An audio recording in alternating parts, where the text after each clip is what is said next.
It's Tingle and Co. From 7 to 9, come keep with the show. It's a new era. Let's get it, let's go. From 7 to 9, it's Tingle and Co.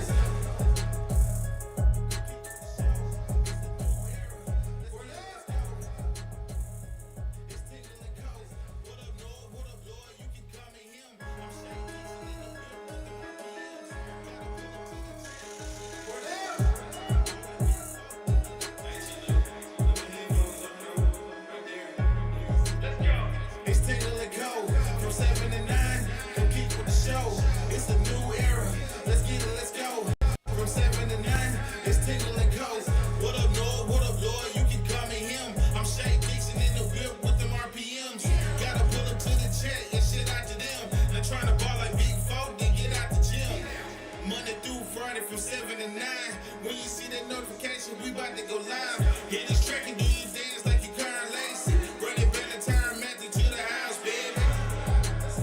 It's Tingle and Co. From 7 to 9, come keep with the show. It's a new era. Let's get it, let's go. From 7 to 9, it's Tingle and Co.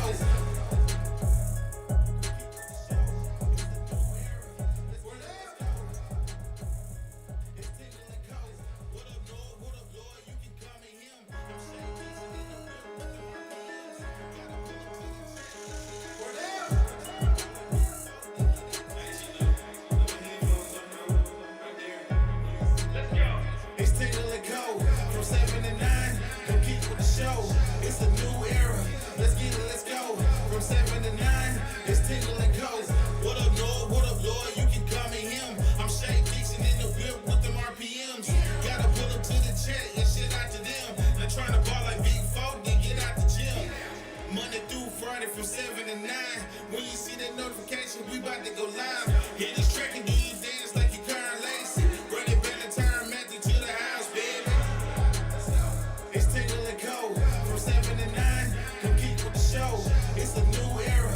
Let's get it, let's go. From 7 to 9, it's Tingle and Co.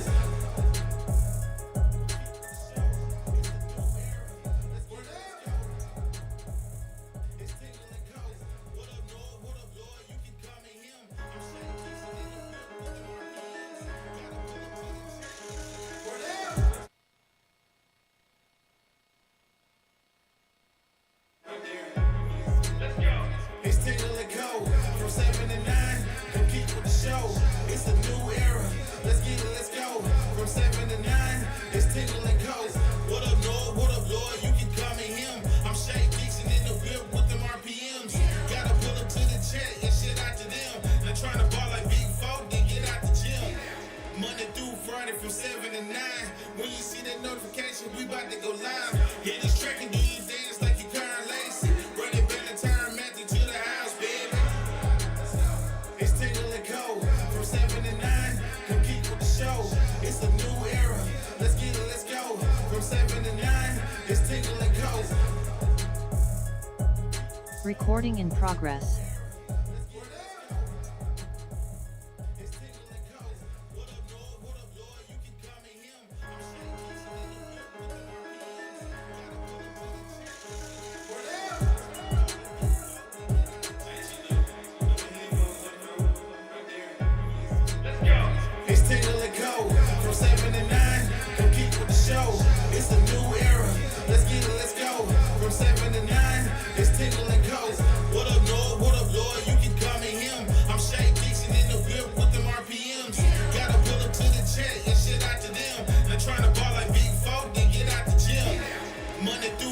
From 7 to 9, when you see that notification, we about to go live. Hit this track and do you dance like you Karen Lacey. Run it back the time, Matthew to the house, baby. It's Tingle and Co. From 7 to 9, come keep with the show. It's a new era. Let's get it, let's go. From 7 to 9, it's Tingle and Co.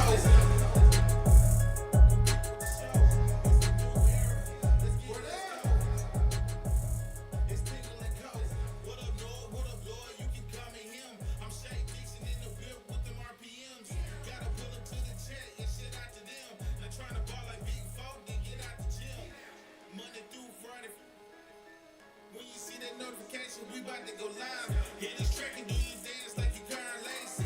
Run it back the time, Matthew to the house, baby. All right, good morning and welcome. Nice. And welcome in here on this, what's today, Thursday? Thursday. The 15th. Hump January day. 1st and 15th. 15th of the month. 15th already? First and 15. The first 15 scripted. That's right. Everything up to now Has been scripted. has been scripted. Everything after this, who knows what's going to happen. You adjust. You have to. Got to. But good morning. We appreciate everybody starting their morning with us here on this Thursday as we once again have a packed studio. Christian, Jonathan, Poggi, Lloyd. How are we all doing, everybody? Everybody good? Oh, yeah. Best day of my life. Best day of your life? After the Pels won it, kind of. Did you see Zion go full court? And which one? The one behind the back or the poster? Because he had 2 baptisms last night. That first 15, he's done. Yeah. He put his 2 highlights out. I tell you what, it's the craziest thing because literally the night before, Zion has 12 points in the loss to Denver. And then last night I think he scored, 25 on 11 of 13 shooting? And he was struggling early. It was impressive. What was the game 3 years ago where he closed out with 23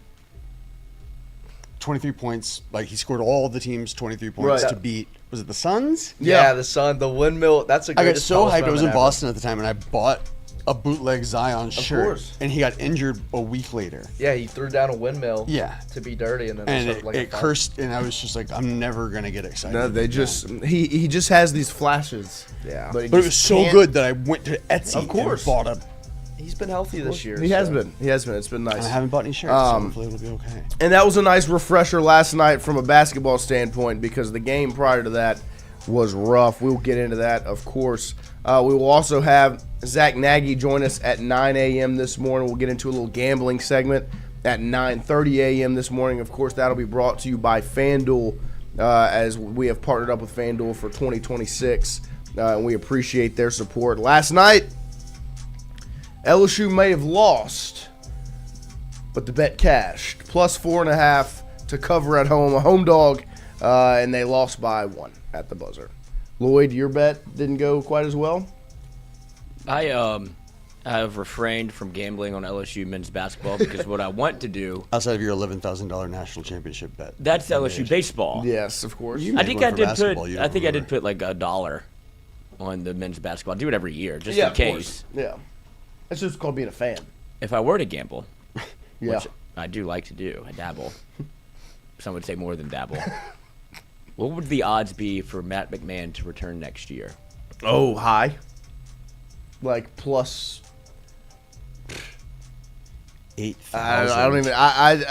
And I not guess we can happening. start talking about this right now because last night the crowd that was there, right? You finally got some buy-in from the fan base.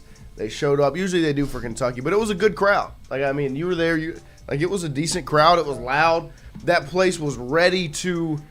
In the end of the second half, there was a possession where McKinnon got an open look at a 3. It was Jalen Reese got an open look at a 3. They offense rebound back to McKinnon. He got a look at a 3. They missed both of them. Hell yeah. And when I'm telling you, that place was on, the edge of its seat. Just wait. Like, if one of those shots fall, It wanted to pop. it pops, right? Neither of them fall. So you finally get the crowd there for that. You have a great first half, which is the opposite of who you've been all year. What we said yesterday. They start slow, and then they come back in the second half to make it close, but lose. Started fast, played excellent defense. Kentucky wasn't making shots. LSU was scoring, and you're up, 18 points at the start of the second half. And then just slowly but surely It was inevitable. LSU allowed it to dwindle away. And basketball is a game of runs. The run is going to happen. Right. LSU women's basketball this past Sunday. Texas went on a run. All right, they cut it to 3 points. But what LSU women's basketball did was they went down, they made timely shots. Jada hits a pull-up. She goes, hits 2 free throws after. What'd she do? Hit 2 free throws? There you go. You had the That's opportunity in that second half to make some shots to put it away. More importantly, make free throws down the stretch at the end to close it out. And you didn't do it. And with that, The comments under this post are very I can only imagine. very positive. I can only imagine. I posted a picture of the court early in the first half and just said, "Go Tigers," and didn't get much action during the game. But when the game ended, that post was getting a whole lot of action. There's a tale of two halves right there, and it's just. And so for the crowd to go out, because I was listening as I'm walking back to the car. I'm listening to what the people are saying while they're walking. How fast did you walk? And not very fast. Did you mosey? Amble? Yeah. Were you dejected? Head down? I was upset, but I really just wanted to hear what the common folk were saying, the fan. The unwashed masses. Because when we were in the arena, you can't. I mean, I wasn't really listening, but I'm listening, and so it's a pretty common thing to hear is like, we got to be done. This is it. That's it. It's over. That is the collective belief and feeling, because we said it yesterday morning before the show. It was going to be a huge week, and you really needed to go 2-0. And it started last night, and you had every single opportunity to do it, to get it right, to start the week off right, to go 1-0 against, Christian, you texted me early on in that game, Kentucky, who is not a good team. They sucked. They were not a good basketball team. And you couldn't close it out. You couldn't make free throws down the stretch to do it. And ultimately you lose that game. So it's one of those games where you feel better if you just lost by 8. You were up by 18 to start the second half. But even if you were, and then you just you just get soundly beat. You just fully fail. Yep. And they beat you by 4 baskets. It feels better than the app. I mean, that was just like you caught failure on so many levels. Yeah, it was. No, it wasn't. You did all the work at the bar, and it came time to get in the car. And then you threw rope. You DUI. Threw rope before you got to the car. Yeah, bro, you caught feelings. You came in the bathroom. We'll continue. We'll dive into that game later on this morning, because the real news is good news, and it is Lane Kiffin is absolutely dominating in the fashion you expected him to. Was he there last night? Big Kiff? He was not. The new LSU roster additions were there. Not all of them, but majority of them were there. And they got introduced at halftime. But the newest addition broke yesterday about 11 a.m. USC transfer quarterback Hassan Longstreet signed with LSU yesterday to be the backup for Sam Leavitt. And look, we talked about it a little bit at the end of last week into the start of this week after you got Leavitt. And the fact that you were able to get a former 5-star quarterback to leave being a backup to come be your backup. Super impressive, especially when there are opportunities around the country that are open to be a starter. Now, I don't know how hard Miami or Tennessee went at him, but both of those schools don't have a surefire starting quarterback for 2026. I mean, Miami offered Ty Simpson millions on top of millions to not go into the draft. And when you see Longstreet enter the portal to leave USC, the first thought is, okay, he's going somewhere to be a starter. He wants to play. He wants an opportunity to play sooner than he would for Lincoln Riley. And it's not the case. Instead, he leaves being the backup at USC to come be the backup at LSU. And it is a credit to Lane Kiffin, his staff, his front office, the whole team to get this done. And the pitch is simple. Like, I mean, we talked about it yesterday. I mean, you're pitching to Longstreet. Spring is yours. Like, Leavitt's out. He's missing spring. So you're going to come and be QB1, get to go with the ones for all of spring football, develop, learn for a year.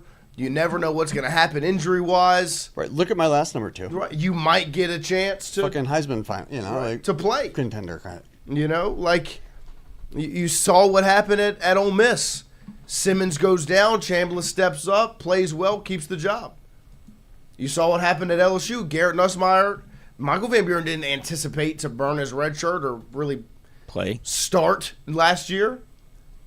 And he had to close out the season for you. So, I mean, it's look, there are injury question marks right now. You've got all of spring for yourself. You'll get to develop, and then guess what? You've got the opportunity to win this job going into 2027. And here is the newest LSU quarterback. Absolutely rip one. It feels weird when they don't complete it to anyone. When it's just throwing the ball. Yeah, just let it rip. Thing. But I do want to play a little bit of just history here, where when you look at what this quarterback room consists of now, you went and got the number 1 quarterback out of the portal.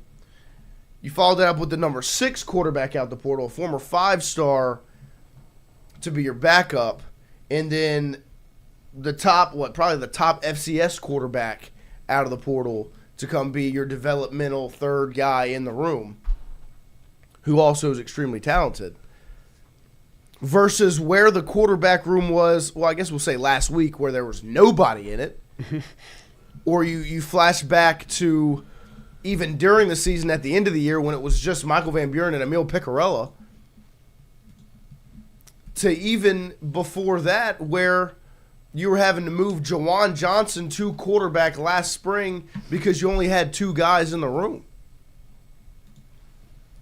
The glow up that this quarterback room has gone through is huge. I mean, it's literally the perfect outcome. Yes. Like if you would have asked me, like, what exactly would you want in an ideal world? You'd say I would want the best quarterback.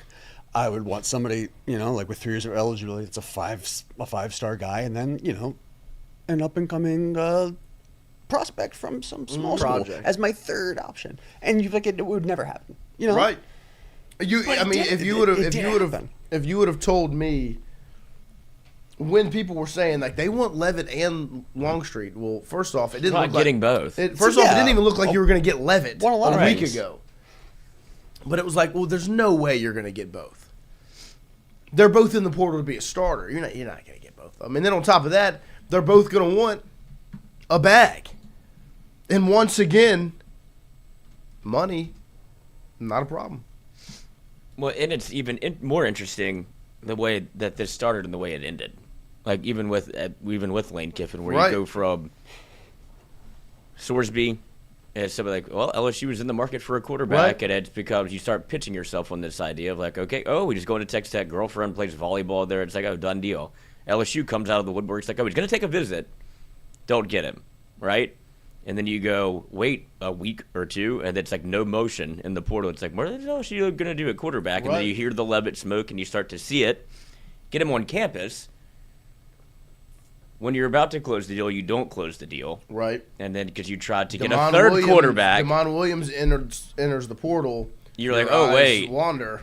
And then, so now you're 0 for 2, and very quickly 0 for 3. Because it's like, he's not leaving. Like, okay, now you're back to square one. With like, you don't have a quarterback. Right. And then Van Buren leaves. Then Van Buren's left. And I don't think that was ever going to be an option. But now you just need a body in the room. Now you have nothing. You don't have a scholarship quarterback. There's not a living, breathing quarterback. No. And so you're like, because it didn't feel very optimistic to go get Sam Leavitt back. You think, wow, you kind of spurned him. I don't know if he'll why would he have that conversation.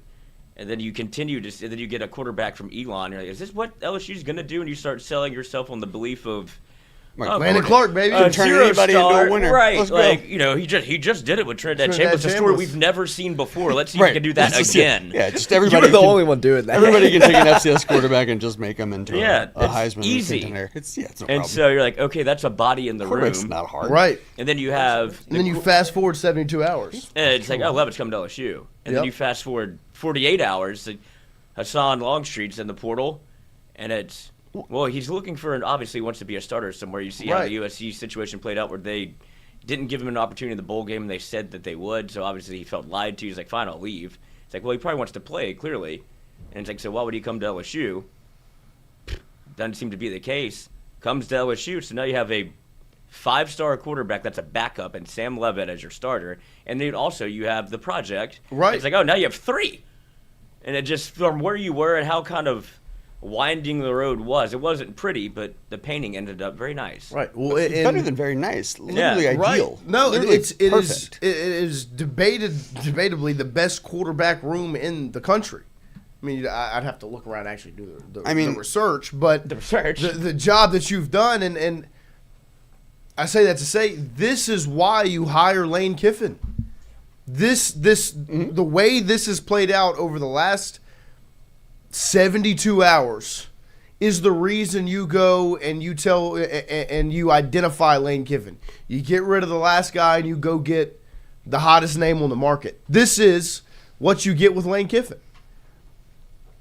You now have gone from nobody in the room, or even before that, a dismantled quarterback room that had one scholarship guy and a preferred walk-on as the backup, because your starter's got a core injury that's flaring up again, and the younger guy has stepped away from the program.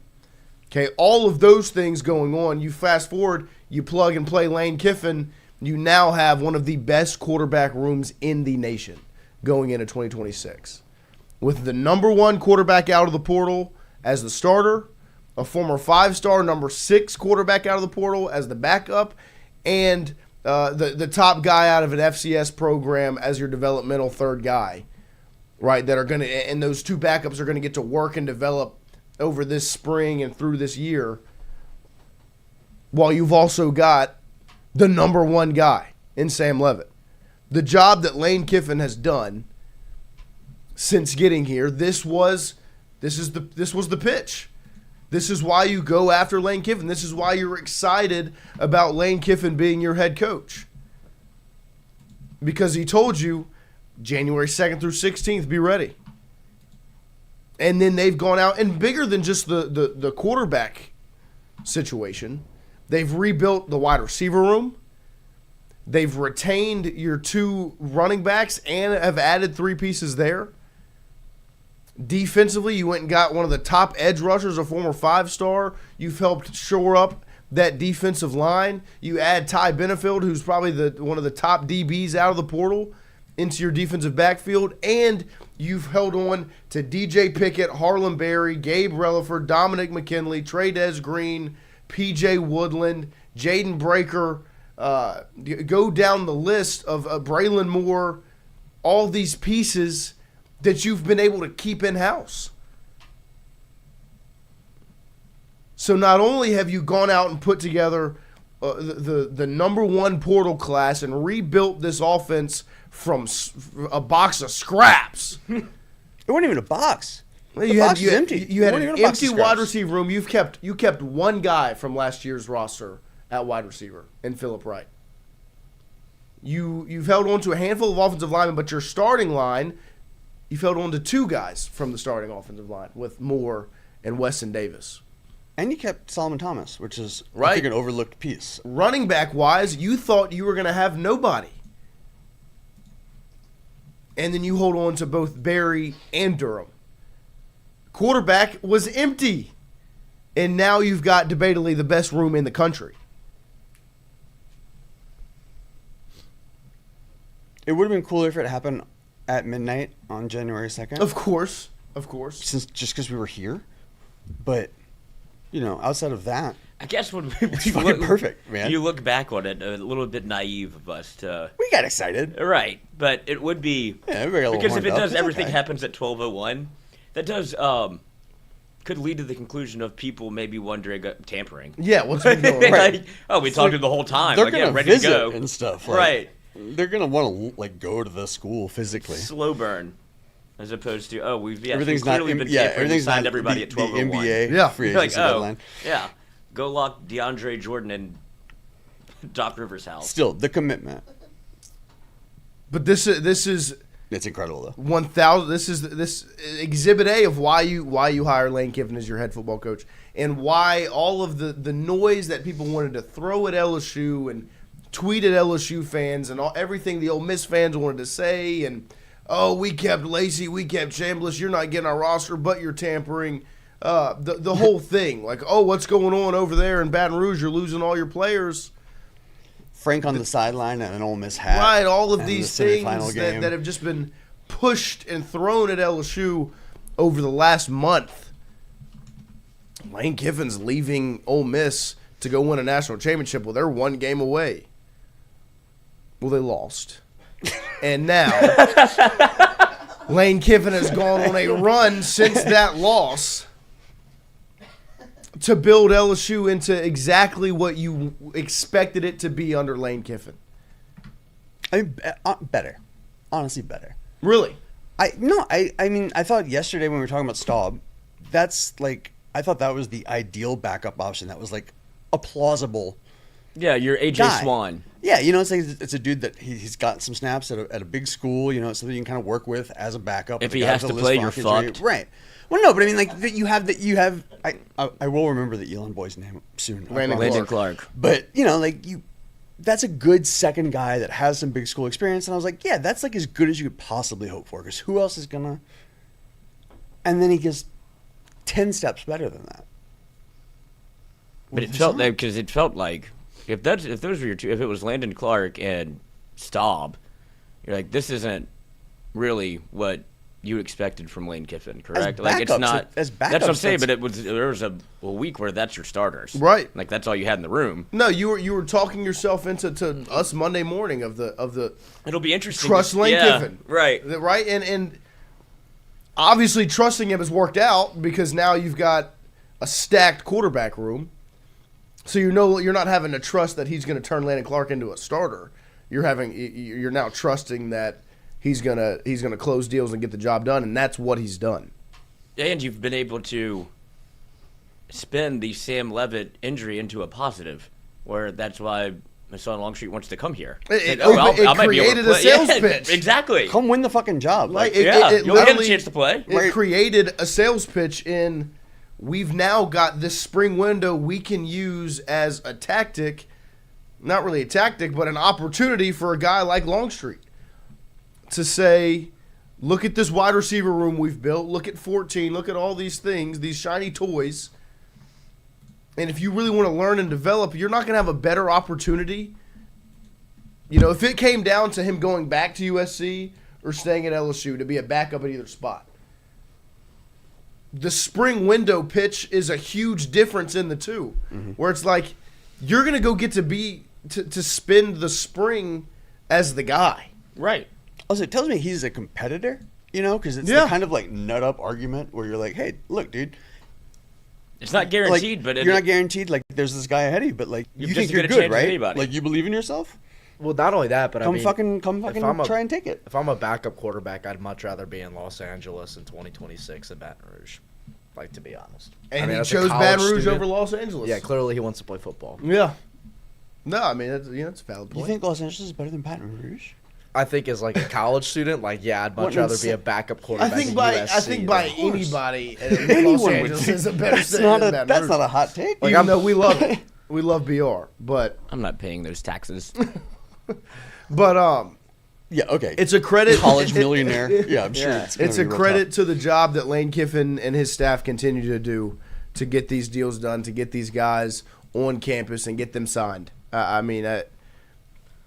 It is beyond impressive the fact that you're able to get Leavitt and Longstreet to both sign with LSU before the window even closed. Because like we said, you can enter up until tomorrow. Then it closes and, things happen. But you want to get these guys in before the spring semester deadline began or got here so they can be here for spring football. It's a huge job.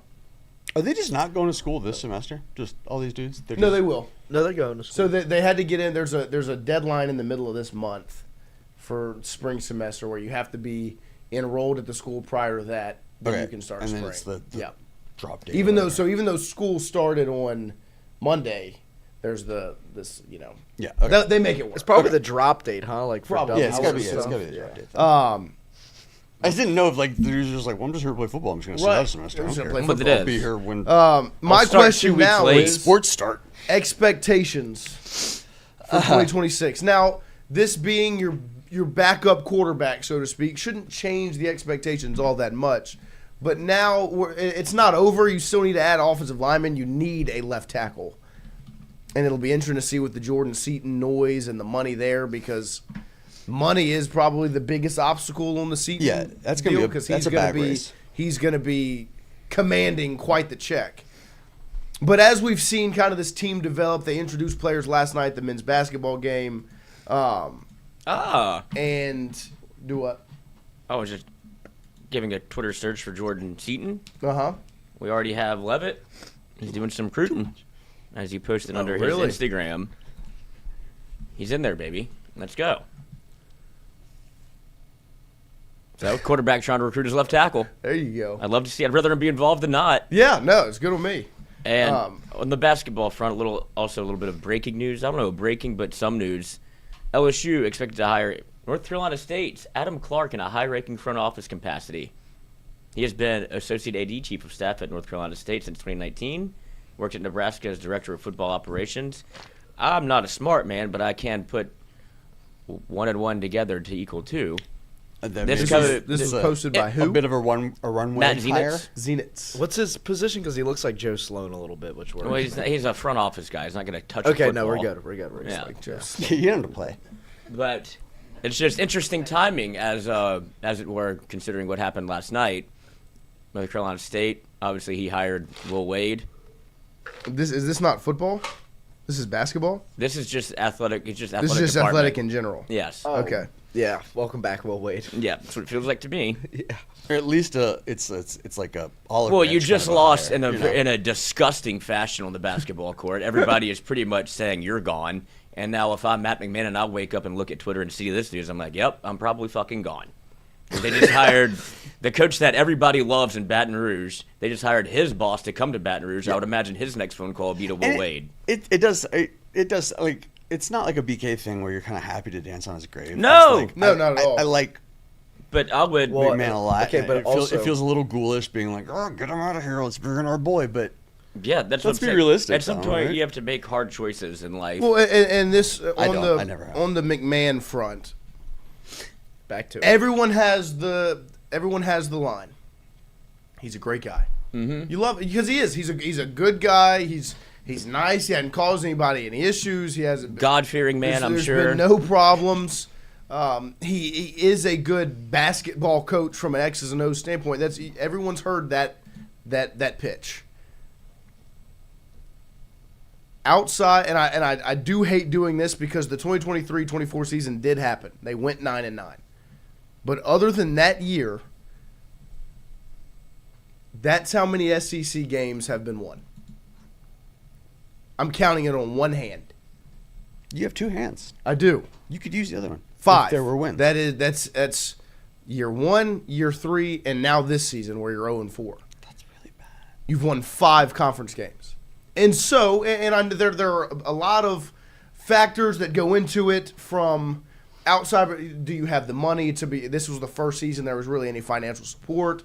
All of these things that play a factor. Injuries. They have had tough breaks on the injury front, especially this season, because they would be sitting at 3-1 with DJ Thomas, in my opinion.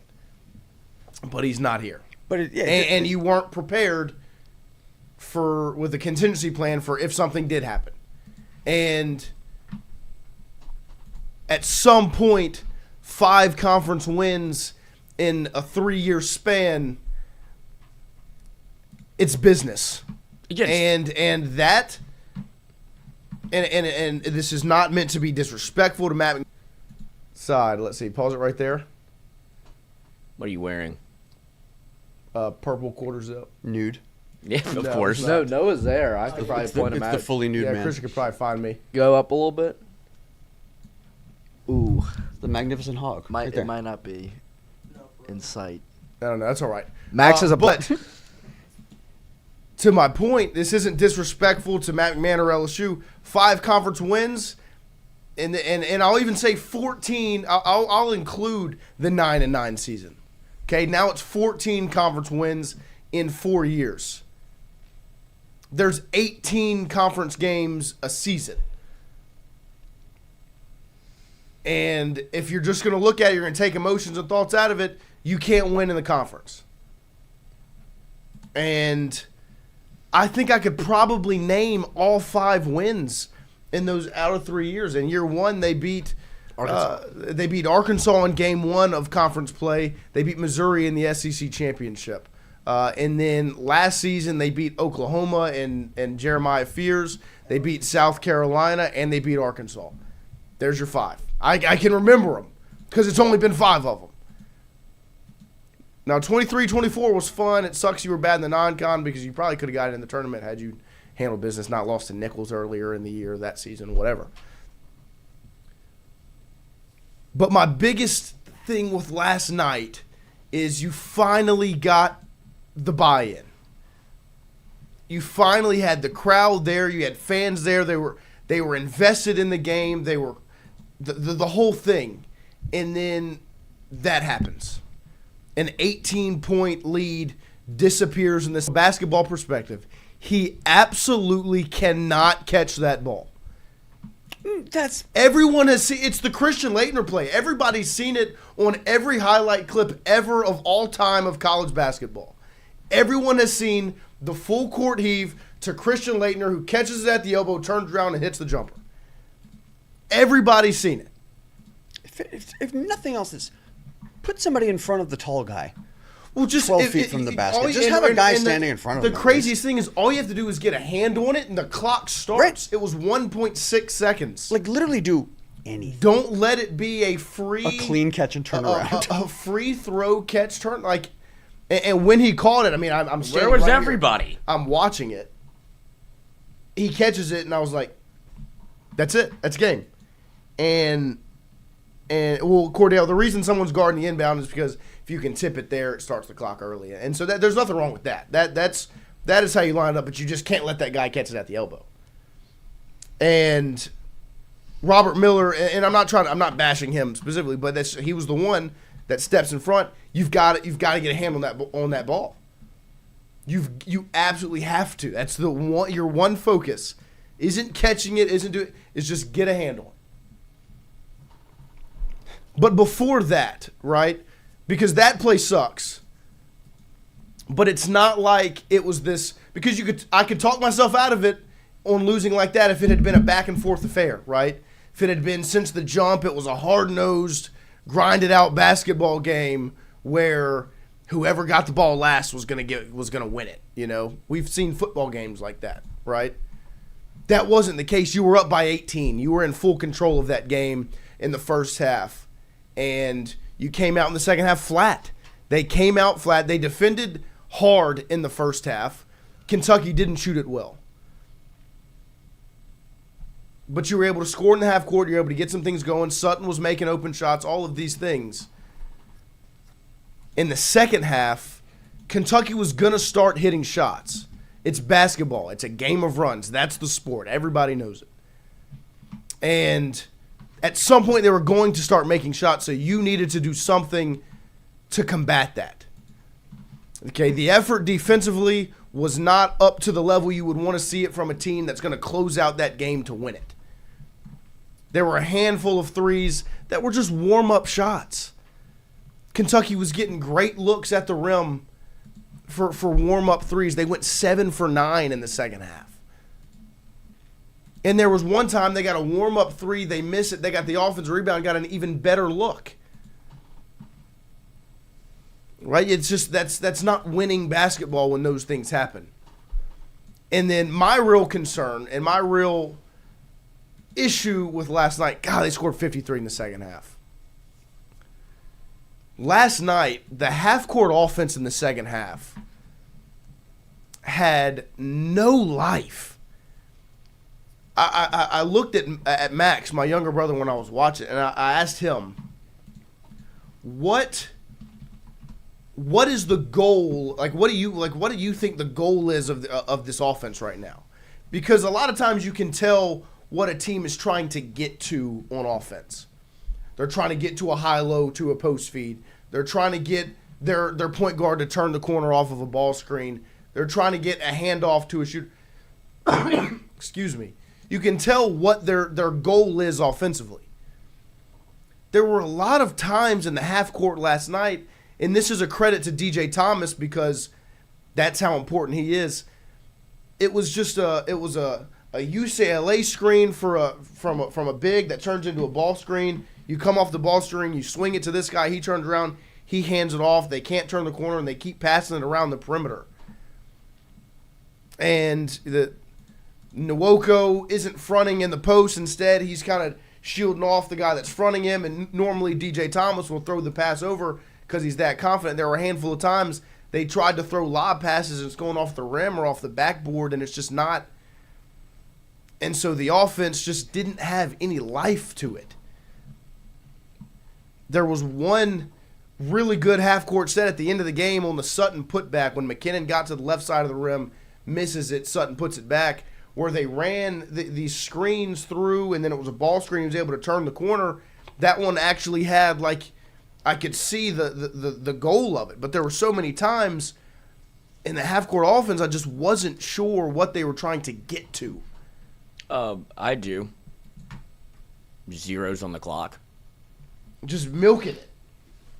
I also think running a screen with backs. Not to lose. Absolutely. They're just holding on. And they just slowly bled out for a whole half. I think when they run a ball screen with Max McKinnon, it's probably the most inefficient play they have. He's not ready for the screen to come, and he's too slow to get around the screen. And whenever his defender lags behind a little, he's just too slow. But the problem is without DJ Thomas, he's the guy. He is your best scorer. Yeah, on the he's court. He's the only threat from up He's top. the only one that can attack to score. Jalen Reese is a true freshman that's still learning the nuances of the game, adjusting to the pace. He's not supposed to be in this spot. You're running your offense through Kyle Korver. Right? And Duncan Robinson. And I'll do you one better. Shorter. And to me, one of the biggest credit to DJ Thomas is take a look at Nwoko's numbers prior to him leaving. And now SEC play does play factor as well.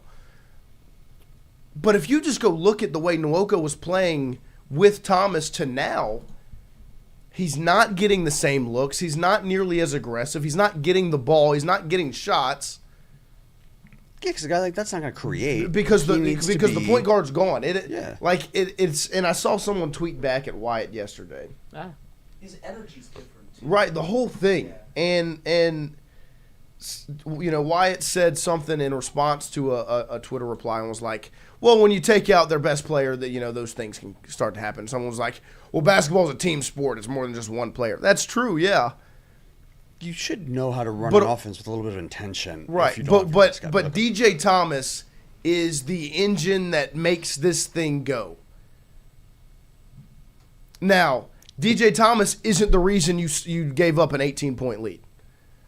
The energy defensively is absolutely inexcusable coming out of halftime. And you know that LSU can do it because that's usually who they are. They usually come out in the second half with this new energy flying around on defense, but they just fall short because they went down 20 in the first half. This time you're up 20, but you took your foot off the gas. You didn't execute offensively, didn't make shots, gave up too many open looks, offensive rebounds, turnovers. And you put the game in a position to where at the end of it, it's a 1-point game. You had you had two chances at the line. You went 0 for 2 both times. Robert Miller and Pablo Tamba. Miller and Tamba both go 0 for 2 from the line.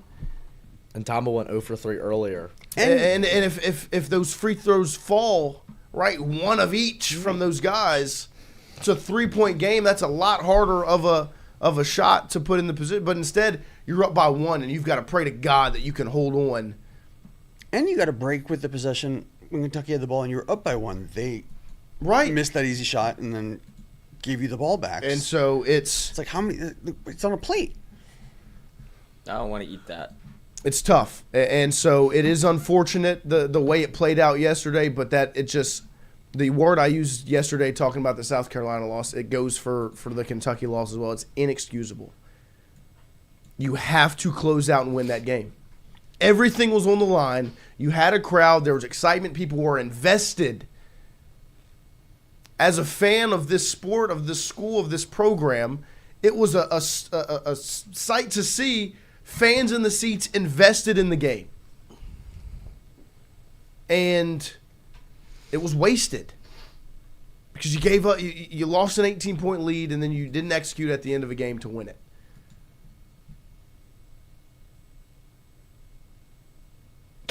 I mean, you have to get that ball. 24 cannot catch that. Play it again. The pain. I want to watch the angle. Oh. Missed time jump. Yeah. Because he was on it. He just missed time to jump. You just need to touch it. He was on the way down. Just need to make one free throw. Oh, yeah. That's well, really... yeah. I mean, that would have been nice. Oh, 4. Like this play, like... Yeah, the big Slovenian or whatever. But if I told you didn't know what play had happened, and you saw this was the... Does this look like a game winner to you off of a full court throw? It looks like a free throw. Yeah. Yeah, that's just a guy doing warm-up shots because right. there's nobody to play basketball against him. Damn it. That's just the most open man. You're so open. Like, Lloyd, you had to bring that up. Because it's not even close. There's not. And There's it's- nobody and in the it's- fucking And this frame. is the thing to me is like It looks like they're closing out for a free throw. I'll ask the question. He I'll ask missed the time to question jump, to he was in front of everybody him, but he- right here in the room. What is the most valuable object on the basketball court? Does anybody know that answer? Cheerleaders. Baby. Well, the basketball, but like... It's I the was- basket. I was trying to think of It's the something basketball. cool No, or it's something that simple. funny. It's the basketball. You cannot score without the ball, right? Like it's impossible. That's a literal fact. It's impossible. And so there's everyone needs to be to the ball, and he's got a warm up jumper. And I mean, like, him coming in and mistiming a jump. Yeah, it was a mistimed jump, but like, he should have been accounted for before that. Oh, you should have been shouldn't standing in front of him. Yeah, you shouldn't be coming in trying to make a leaping play. You should be in front of the tall man. I think he just needs to time his jump next time because, I mean, you don't even allow him to get off a shot if you just time your jump. And Or if tough, you're just man. already. It's tough. It was an unfortunate loss, an inexcusable loss last night for LSU men's basketball versus Kentucky in front of an invested LSU crowd, which is the most disappointing part for me because we talk about it a lot. I was stuck in traffic leaving an LSU men's basketball game last night. Can you believe that? No. Who would who would have guessed, right? But man, McMahon. couldn't get it done in front of that crowd last night. It's unfortunate. It's inexcusable. We will have Zack Naggie join us in about 10 minutes this morning to continue the LSU football conversation, get right back in to the happiness that is here in Baton Rouge, which is Lane Kiffin and the job that he is doing. I do want to give a 2 claps and a shout-out to the halftime last night. The LSU football players, the new LSU football players, were introduced to the crowd last night. I saw big Richard Anderson was out there, Bryson Martinez, some of the freshmen, but also you saw some of those transfer additions as well. Ty Benfield, Eugene Wilson, or Trey Wilson, go down the list of these new additions. No Sam Leavitt wasn't introduced. I was hoping QB1 would be out there, but you got to see a lot of that new LSU roster, and they got quite the ovation and hand clap from the crowd last night as the excitement around that program is absolutely Palpable. I mean, like the energy around football It's just different. is just different. It really is. It's just different. There's the crew right there, the new LSU Tigers. Good All jump fitted shots. up, matching, looking like a team, Oh no. God forbid. right? Who's this man? Which one? Front left. Doing double L. I don't know. I have to. Favorite addition so far. I think that is Based on- Corey Barber, the freshman wide receiver that's flipped from Ole Miss to LSU, Hell yeah. going double L. Just excited to be there. Yep. Shout out to the newest Tigers that have the excitement around this program bubbling in Baton Rouge, that's for sure. 2 claps. Ready. Also, 2 claps are deserved. Harold Perkins has officially entered his name into the NFL draft. It is one of those careers that we're going to look back on And celebrate. and celebrate, of course. But there will still be what-ifs associated with it, I believe. Yeah, It's one of the bigger. It was an absolute roller coaster of a 4 years. Didn't get him what he needed. With Harold Perkins, where as a freshman explodes on the scene, you see the whole deal. He was unbelievable. Sophomore year was still good. Didn't have quite the same impact as a freshman, and that defense was just abysmal. Junior year, ACL injury, and then senior year comes back, and you see the roller coaster. But the way he closed out this past season, where he was who Harold Perkins is, the best athlete on the field that just flies around and makes plays. His career totals at LSU, 220 tackles, 35.5 tackles for loss, 17 sacks, 8 forced fumbles, and 5 interceptions. Harold Perkins will be entering into the NFL draft. And I'm going to be very intrigued to see where he ends up.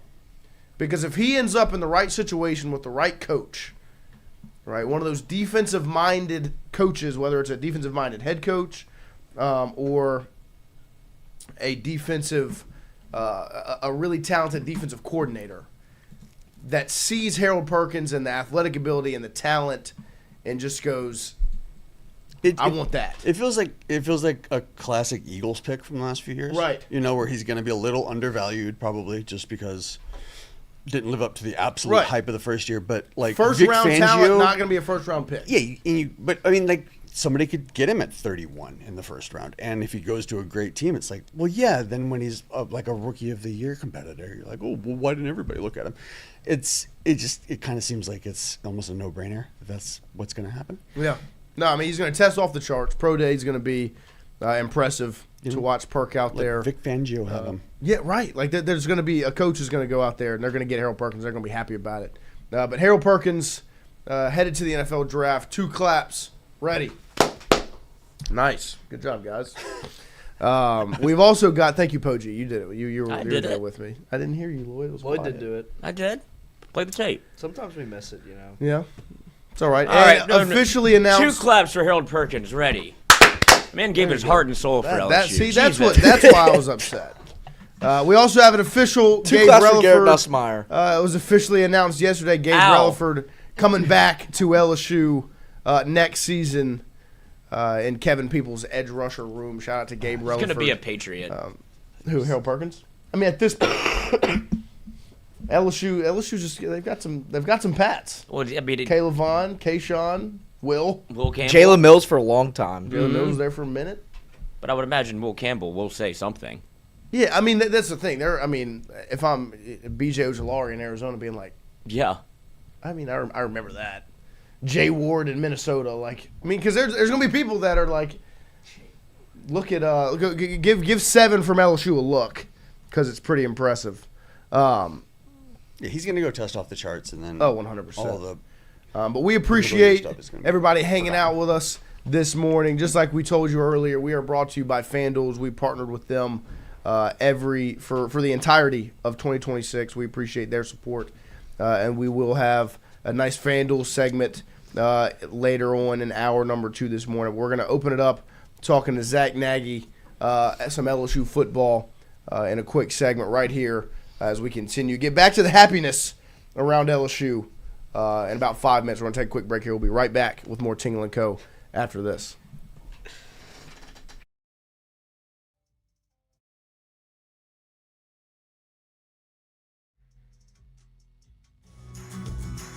Wardos was created in honor of Alan Ward Granting III, fondly known by family and friends as Wardo. In 2019, the oldest brother of the tribe passed away unexpectedly.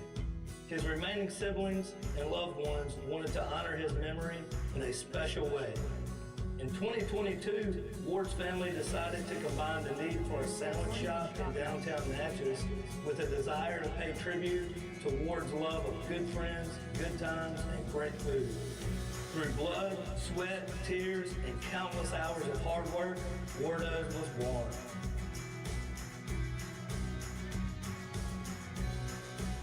So go visit Wardo's today at 309 North Broadway Street in Natchez. where the po' boys are so good, you'll swear you're in Cajun country. Hey, Miss Lou, come visit us, Tom and Wright Branding at Go Martin on the Go Deli. Go Mart has clean restrooms, community coffee, an awesome beer cave, and a great selection of anything you may need.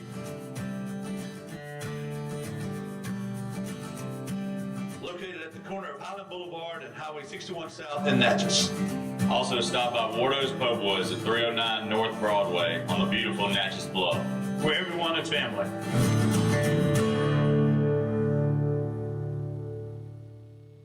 When it comes to your home, the roof over your head matters. At CAS Roofing, we don't just install shingles, we build peace of mind. With years of experience and a commitment to craftsmanship, our team shows up on time, gets the job done right, and treats every project like it's our own home. Whether it's a repair, a replacement, or a storm damage that caught you off guard, CAS Roofing is ready. We're local, we're dependable, and we stand behind every nail, every shingle, and every promise we make.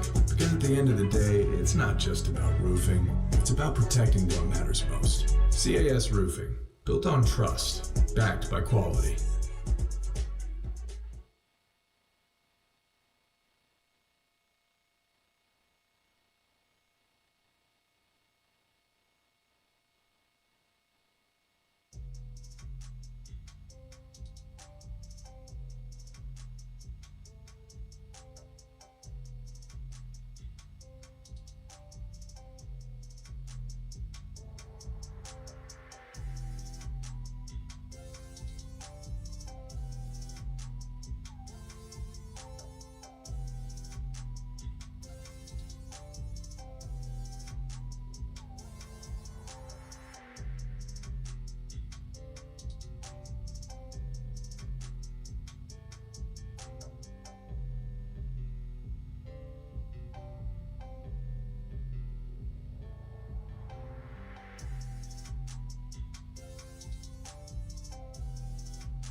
All right, welcome back here to hour number 2 on this Thursday morning as the transfer portal window to enter is closing soon.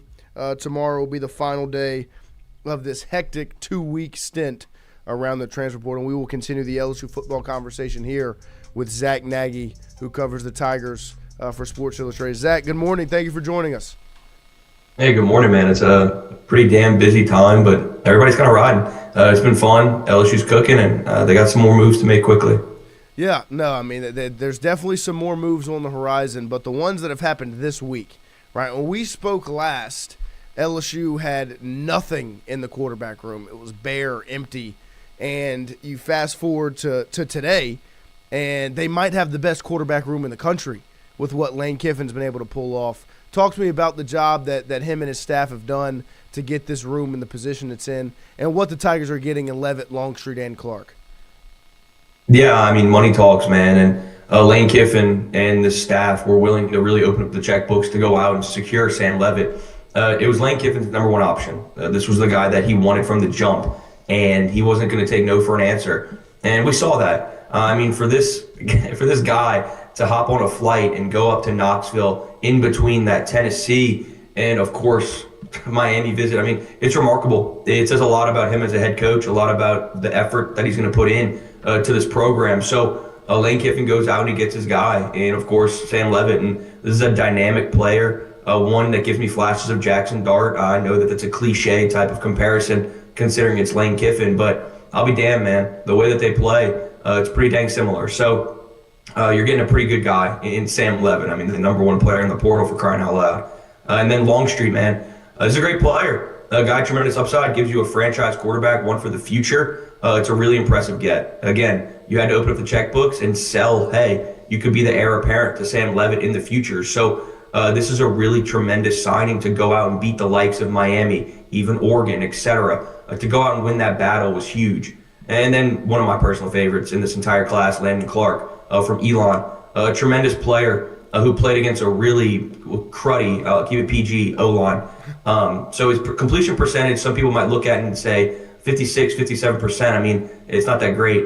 And he had to throw the ball away half the time, considering he was just getting crushed in the backfield. So the numbers that he put up most of the time tells the story. This is a really good guy. So a good guy, good player, tremendous get. And to go and beat out the likes of Kentucky, James Madison, Michigan, etc., is a big-time get. So you were there on Sunday with no quarterbacks, and here we are now, Thursday, the 15th, and you got three of the top quarterbacks in the portal.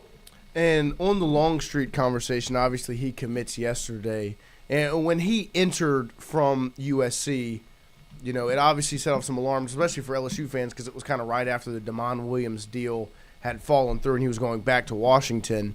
But it felt like Longstreet would be entering to leave the backup situation to try to be a starter. And now he's coming to Baton Rouge to back up Sam Leavitt. I wanted to ask you, how much do you believe this spring football session played a factor in that recruiting pitch? Because with Leavitt's injury, there will be some extra reps and opportunity for a guy like Longstreet and even Clark to get out there on the practice field and work.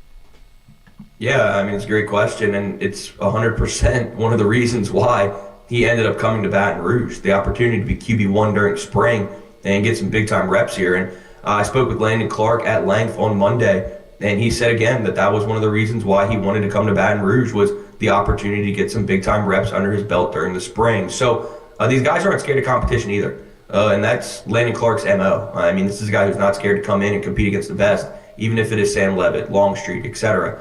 He wants to come in. He's a gamer. But on the Longstreet conversation, this is a guy for sure. When it comes to spring ball, the opportunity to compete with Sam Leavitt rehabbing that foot injury, yeah, that was a tremendous selling point for this program to go out and get his services. But at the same time, that's that Lane Kiffin type of morale or type of, I guess, recruiting efforts that he has. I mean, his recruiting prowess has been on full display during this entire portal period. And to go out and convince Longstreet to come to Baton Rouge despite Sam Leavitt being here, yeah, it speaks volumes. And speaking of that recruiting prowess on the Leavitt front, I mean, to hop on the plane and get to Knoxville and catch him between a Tennessee visit and a Miami visit to get back into the conversation, I mean, that's exactly the reason why you go and hire Lane Kiffin, right? Yeah, and when Sam Leavitt left Baton Rouge on that Wednesday on his first initial visit here, LSU had a lot of catching up to do. Right. He did not leave that visit in the best way. Lane Kiffin was trying to two-time him. He was trying to get another quarterback while he was in Baton Rouge. it was like, you know, you had a girl on the date and then another one hits you up and you leave. I mean, it was a really tough spot to be in. I called you an Uber.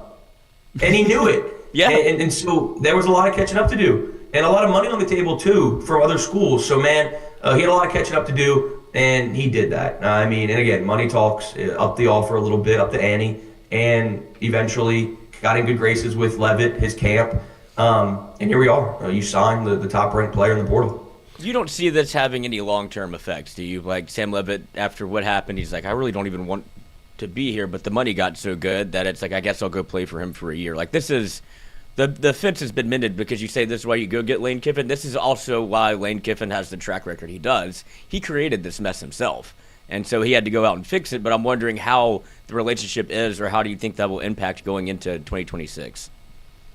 Yeah, I almost look at it in a way, Lloyd, where it could be a match made in heaven in a way. I mean, Sam Leavitt dragged out this process a good bit.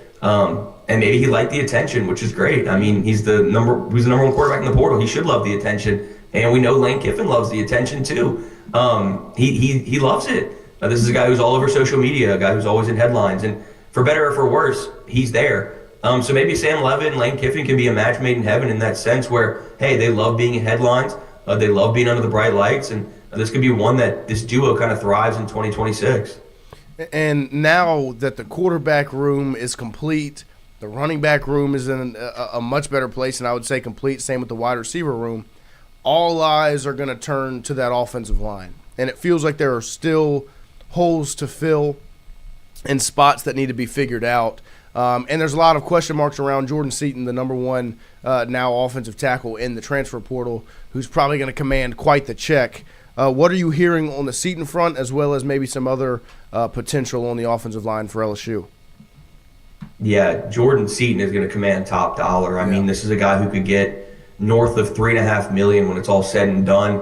Texas Longhorns and Oregon Ducks, like they've reported already, are the two front runners from what I've heard on that as well. LSU is going to try to, have conversations. There'll be dialogue there, but it would be hard for me to envision them going out and spending that much money on one offensive lineman when they need probably 2 to 3 more. The two guys that I'm kind of focusing on right now, of course, is Ole Miss's Devin Harper. Everybody on social media has seen that. They know that. So that's no secret. But the other one that I'm looking at is Baylor offensive lineman Sean Tompkins, a guy who verbally committed to North Carolina in the portal, but didn't sign the paperwork necessary to join the program. So that means he's technically still a free agent. He'll be in Baton Rouge today on a visit. A big guy, 300-pounder, 6'5", a guy who has a ton of experience in the trenches. I think LSU is going to really try to push here and try to see if they can get him to join this class. There are a ton of potential suitors in the mix. But for me, when it comes to Seaton, that's a ton of money for one player when you can utilize those funds to go get maybe 3 more guys. And the two that I'm looking at to make up that 3 would be Devin Harper and Sean Tompkins. We'll see if they kind of put a foot on the gas for Tompkins. This is a really talented player. But we all know that they're really going to try to prioritize Harper as well. So those are the two that I'm looking at. They need to make some moves in the portal. It'll be fascinating to see what they do to try to close out this haul because it's a historic one at this point. And speaking of money, I asked Jacques about it yesterday, and we talked about it earlier in the week here. It's crazy the way the discussion around LSU and money has shifted since just October, talking about Brian Kelly and they can't pay that, and then you fast forward to now. Well, they've paid that buyout, they've hired this guy, they've kept that guy, and they've paid for all of these players. How surprised are you maybe at the way the money's been able to be raised and used here in Baton Rouge? Yeah, the Brian Kelly buyout is substantial, like you said. I mean, I wouldn't have thought at that time that they were going to be willing to make that move and cut him that check. But once they did have him depart and Lane Kiffin emerged as that top priority, this is a guy that a lot of the donors were prepared and willing to go out and give money for in order to fund this 2026 roster and beyond. Lane Kiffin's a likable guy. He has a recruiting winning history, and you know that in order to win in this college football landscape, you pay to play. And the donors know that. Lane Kiffin said that during his introductory press conferences. He had conversations with Verge Osberry. He even spoke to some of the higher donors and said, hey, we're going to need money in order to win here in Baton Rouge. And ultimately, he's put, the money where his mouth is. This is a guy who's backing it up so far on the recruiting trail. So I'm not surprised from once they got Lane Kiffin to get this money. But of course, back then I was surprised to see them pay that buyout for Brian Kelly because that was remarkable. Yeah. And on now that the roster's really coming into shape, and I think a lot of people have some high expectations on 2026, but it's crazy to think with a Lane Kiffin-led program, there's really a lot of pressure on this defense. There's a lot of expectations with this defense. What do you expect from Blake Baker's 2026 LSU defense after what they've been able to retain and add through the portal? Yeah, I expect a lot. I think the world of Blake Baker. I think to retain him is one of the biggest offseason wins for Kiffin. And that's no secret. I mean, that's a pretty casual take. But to go out and lock down Blake Baker and get him away from Tulane, Memphis, etc., that's huge. And then you pair the additions that they've made on that side of the ball, too. Noah, this defensive front is ridiculous, the guys that they've gone out and gotten. You retain Gabriel Relaford, who's going to come in and have a big-time 2026 season. You bring in Jordan Ross on the opposite side from Tennessee, a former five-star who hasn't necessarily lived up to the potential yet, but you have him kind of develop under Kevin Peoples and give him the opportunity to succeed. Yeah, your edge rusher is going to be really, really talented. You look at what they're doing on the interior as well, expecting the jump from Don McKinley. You're up front in the trenches. You're going to look really special there. Whit Weeks coming back for another season. Defensive backfield is reloaded. You go and get Ty Benefield from Boise State, who in my opinion might be my favorite addition to this point, to be honest. I know Sam Leavitt's going to have a ton of the buzz and Longstreet, etc., as they should on offense. But Ty Benefield's a dude. Yeah. He can play the star role. He can drop back and play safety as well. Super talented guy. So you have the personnel. You have the coaches. You have all the talent in the world. I think it's going to be a really special season for that defense, considering what Blake Baker's already done. All he's done is elevate that defense. Of course, there are spots that need to improve, but that's what the offseason's for. So I think you're going to see that in 2026 will be a really good one for Baker and company. Well, the portal giveth and the portal taketh away, and you've seen this. Let's get to the other team that you cover, because the drama has not died down at all. LSU, obviously, they've gone back and forth with Ole Miss. LSU seems to have put itself in a very good position with the transfer portal. Then we get the news yesterday that term sheets and contracts have leaked internally at Ole Miss. Some players aren't happy about new guys, and returning guys are making more than they are. Most notable, TJ Daugherty, who the Rebels are scrambling to retain, and it does seem like he has entered the portal. What do you know about this? Are there any legs to this rumor? And Ole Miss maybe this is how the portal can work also. So as much as you were tap dancing on LSU, now it seems like you've got your own, maybe look at your own house. Yeah, it's a report. It's a social media report. Right. I don't know if there's that much legs to it, but if you read the tea leaves here, TJ Daugherty enters the portal a couple hours later. So there might be truth to it. Daugherty's a really talented player who's going to get a ton of offers. You could see Alabama try to swoop in and get him now. I'd love to see LSU get in the mix. You pair him and Whit Weeks. That's a pretty special second level of defense right there. But all in all, it's not just an Ole Miss thing. Right, I think you're going to see everywhere. a lot of programs have these term sheets, these agreements, these contracts come to light, and there's going to be some pretty unhappy players. You could have somebody who's been loyal to the program for 3 years and not making as much money as a newcomer who's coming in as a one-year rental. That wouldn't really sit right with me either, if I'm being honest with you. These guys want their money, and if some random guy's going to come in and take my check, I'm going to be pretty upset. And so that could be what's happening over there in Oxford. But nonetheless, a pretty messy situation, what it seems like from the outside looking in. And when you look at the way LSU has, because we're talking about messy situations, LSU and maybe even Louisiana over the last 3 months have found ways to get out of messy situations. There was a time where after the firing of BK and that whole deal, it looked like it was all a mess, and then you hire Lane Kiffin, everybody kind of forgets about that. The Sam Leavitt situation looked like a mess in the middle of it, and then you sign him a week later and you forget about everything that had happened.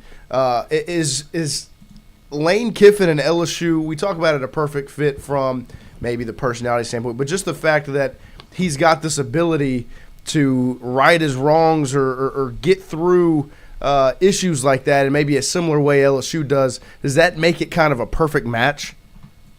Oh, hell yeah. Hell yeah. This guy is not scared to go out and be on the wrong side and not scared to get back on the other side, too. He can jump around, and he's a jack of all trades.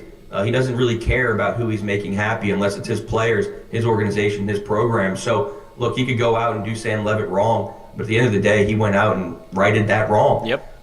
You got to give credit to Lane. It's a match made in heaven. At the end of the day, all of this surrounds money, right? In order to get back on the LSU kind of good side, they fired Brian Kelly. You go out, you get Lane Kiffin, you give him a historic contract. You go out and pieced together a historic amount of NIL money and resources in order to get this roster in check, in order to get Sam Leavitt. So, yeah, Lane Kiffin's a perfect match here in Baton Rouge, but the resources here in Baton Rouge are what are allowing him to be so successful. Yeah. And was, of course, one of the reasons why he came down here, man. The opportunity to get 5 stars.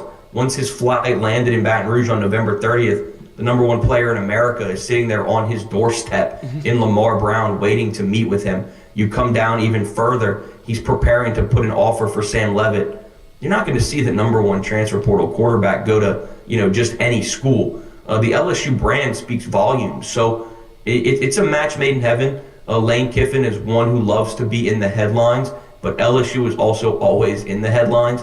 So here we are. You double down, and you have a pretty substantial duo for the future. And with LSU adding, 30 players in the portal, at what point do they have like a set salary cap you think they're operating under? Or is it you see TJ Daugherty hop in the portal? Like, do you start like manufacturing more money to go get players that are entering that you think can help? Because I'm reading from Pete Nakos right now, one of the top linebackers at the portal this cycle, multitude of options, TJ Daugherty.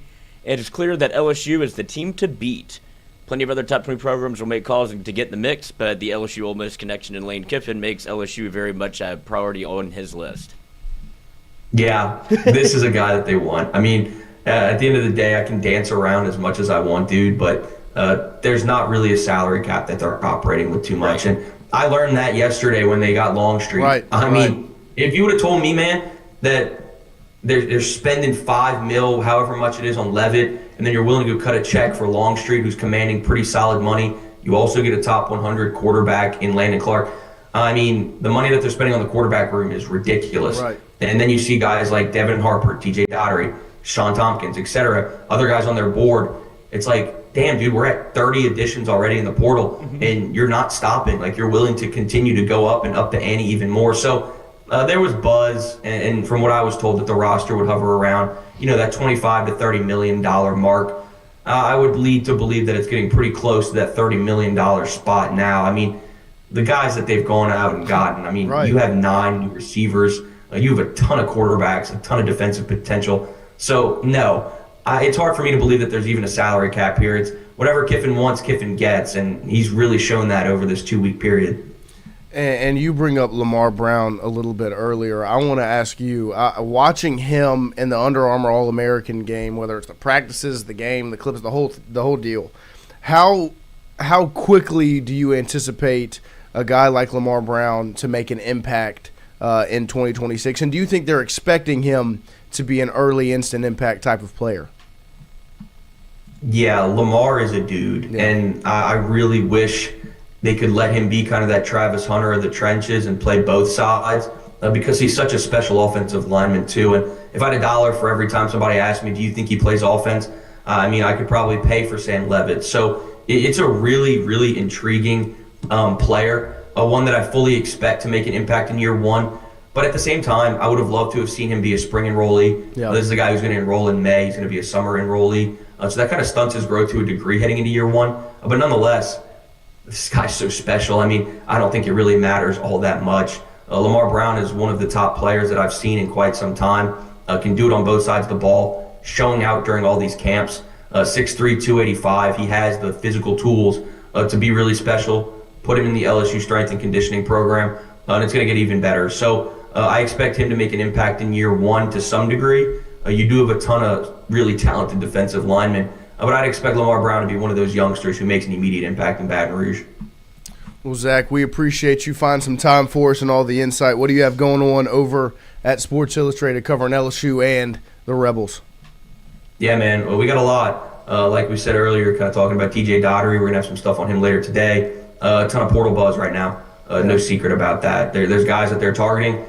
We sat here earlier, talked about Devin Harper, Sean Tompkins, and now TJ Daugherty. Those are 3 to really keep tabs on right now. We'll have a ton of stuff on the LSU site, man. If it's purple and gold related, we got it on there. A ton of stuff going on. We're about to enter crossover season, so make sure to check it out. We got a lot of stuff rolling over there.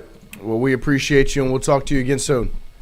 Appreciate you, man. You have a good one. Yeah, thank you. You too. There he is, Zack Naggie, at ZNaggie20 on Twitter. Make sure you go give it a follow. You will not regret it, that's for sure, especially with 2 of those 3 names he said to keep an eye on being Ole Miss, former Ole Miss guys. Zack Naggie's the one to follow to keep tabs on everything going on right there in the transfer portal. He does a great job, and we appreciate him. Don't forget, every single day we're brought to you by AJ Sports Cards right there on Drusilla Lane. 3348 Drusilla Lane is the address. They open in just a little under 10 minutes, 9:30 a.m. every day. They open up right there on Drusilla Lane, and if you want to stay up to date on different things they've got going on, they do a great job of keeping everything up to date and keeping you up to date on social media at AJ Sports Cards 225BR on Instagram and AJ Sports Cards on Facebook, where they've got hobby boxes, retail, graded cards, singles, Pokemon, and supplies.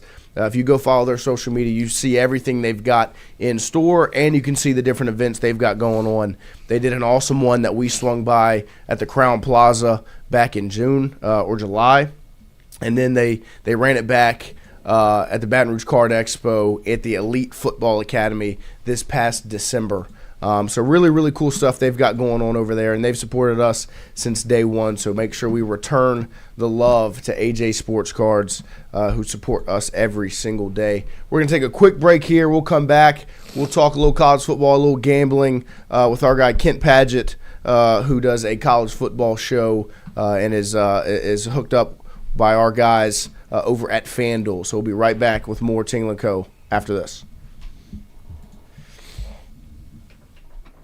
That matters. At CAS Roofing, we don't just install shingles, we build peace of mind. With years of experience and a commitment to craftsmanship, our team shows up on time, gets the job done right, and treats every project like it's our own home. Whether it's repair, a replacement, or storm damage that caught you off guard, CAS Roofing is ready. We're local, we're dependable, and we stand behind every nail, every shingle, and every promise we make. Because at the end of the day, it's not just about roofing, it's about protecting what matters most. CAS Roofing, built on trust, backed by quality.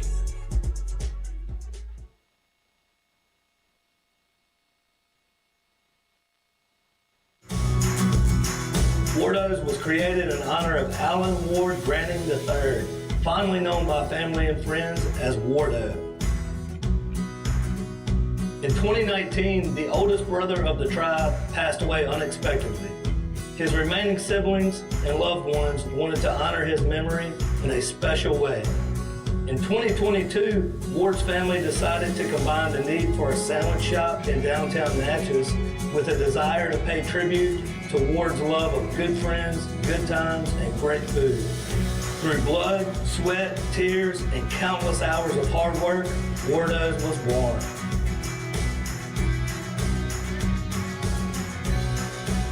So go visit Wardo's today at 309 North Broadway Street in Natchez, where the po' boys are so good, you'll swear you're in Cajun country.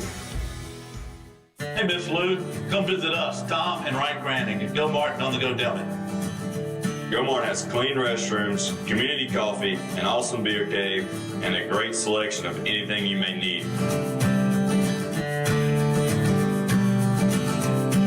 Located at the corner of Highland Boulevard and Highway 61 South in Natchez. Also stop by Wardo's Po' Boys at 309 North Broadway on the beautiful Natchez Bluff, where everyone is family.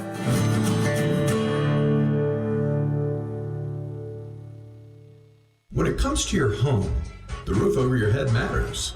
At CAS Roofing, we don't just install shingles, we build peace of mind. With years of experience and a commitment to craftsmanship, our team shows up on time, gets the job done right, and treats every project like it's our own home. Whether it's repair, a replacement, or storm damage that caught you off guard, CAS Roofing is ready. We're local, we're dependable, and we stand behind every nail, every shingle, and every promise we make. Because at the end of the day, it's not just about roofing, it's about protecting what matters most. CAS Roofing, built on trust, backed by quality.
All right, welcome back here as we continue on this Thursday morning. Our guy Kent Padet, who is brought to us by our friends over at FanDuel, who have teamed up and partnered with us for all of 2026, will join us in just a moment. But if you weren't paying attention during that break, we ran through a little bit of video of Husan Longstreet, and the kid can sling it. Yeah. Absolutely sling it. The timing, the location of the throws, it's all the potential in the world, and it's exactly what this LSU quarterback room needed, right? If you go get a Leavitt to be your starter, you bring in a Clark to be your developmental piece, but you want someone that just oozes potential, like this former 5-star Husan Longstreet, who can just, look at him. Spin that football. If Leavitt hadn't worked out, I'd be able to talk myself into it. Oh, yeah. Well, and that's the thing. Like that was the direction that it seemed like it was heading when we were talking last week, when they had him on a visit on Sunday. When we were talking on Monday before Leavitt committed, it was like, you might be going to get this former 5-star, doesn't have that much experience, and is going to have the opportunity to come in here and be the guy, right? And the only knock against him was that he didn't have experience. Yeah, outside of that, he's got every tool. And if you go watch the highlights of all three of these quarterbacks that LSU has brought in, you will no longer have to be pulling your hair out upset about not taking what's there from a running standpoint. It is a whole new world for LSU football fans compared to how it's been the last 2 seasons, really, because all three of these guys, if you just watch their highlights, are not just willing runners, they are talented runners of the football. And obviously we'll see Leavitt with the injury and all of that, but when he runs, it's not Fernando Mendoza or Carson Beck running. Like, it's not just because it's there, I'll take the 4, 5, 6, or 7, huh, Christian, that are right there in front of me. But I'm actually a weapon, right? Mm-hmm. And Longstreet, if you go and look at some of the times he got into games last year for USC, a lot of times it was to use his legs. Like he is a weapon from a running the football standpoint. Same with Landon Clark. So don't get too used to the pocket passer scheme in college football, because it's dying and LSU is no longer there. Because that was maybe one of the most stressful things over the last 2 years. Yeah, frustrating things over the last 2 seasons that were full of some frustrating things for LSU fans, was seeing the quarterback not take what was there. But we're going to continue. Slam that under on Garrett Nussmeier rush yard. Yeah, that's for sure. We're going to continue the college football conversation here on this Thursday morning as we are joined by our guy Kent Padet, who is brought to you by our friends over at FanDuel. He is in here this morning. Kent, good morning. Thank you for joining us. Yeah, how's it going, guys? Pleasure to join. Yeah, we appreciate you making some time for us. We're doing well over here. Before we get into some of the questions and the actual interview itself, if you just want to introduce yourself to everybody, let them know where they can find you and what to expect from you. Yeah, so my name's Kent. I do a little content with FanDuel, do some stuff on my personal pages as well, and that's my personal page is Kent Sports. It's pretty simple.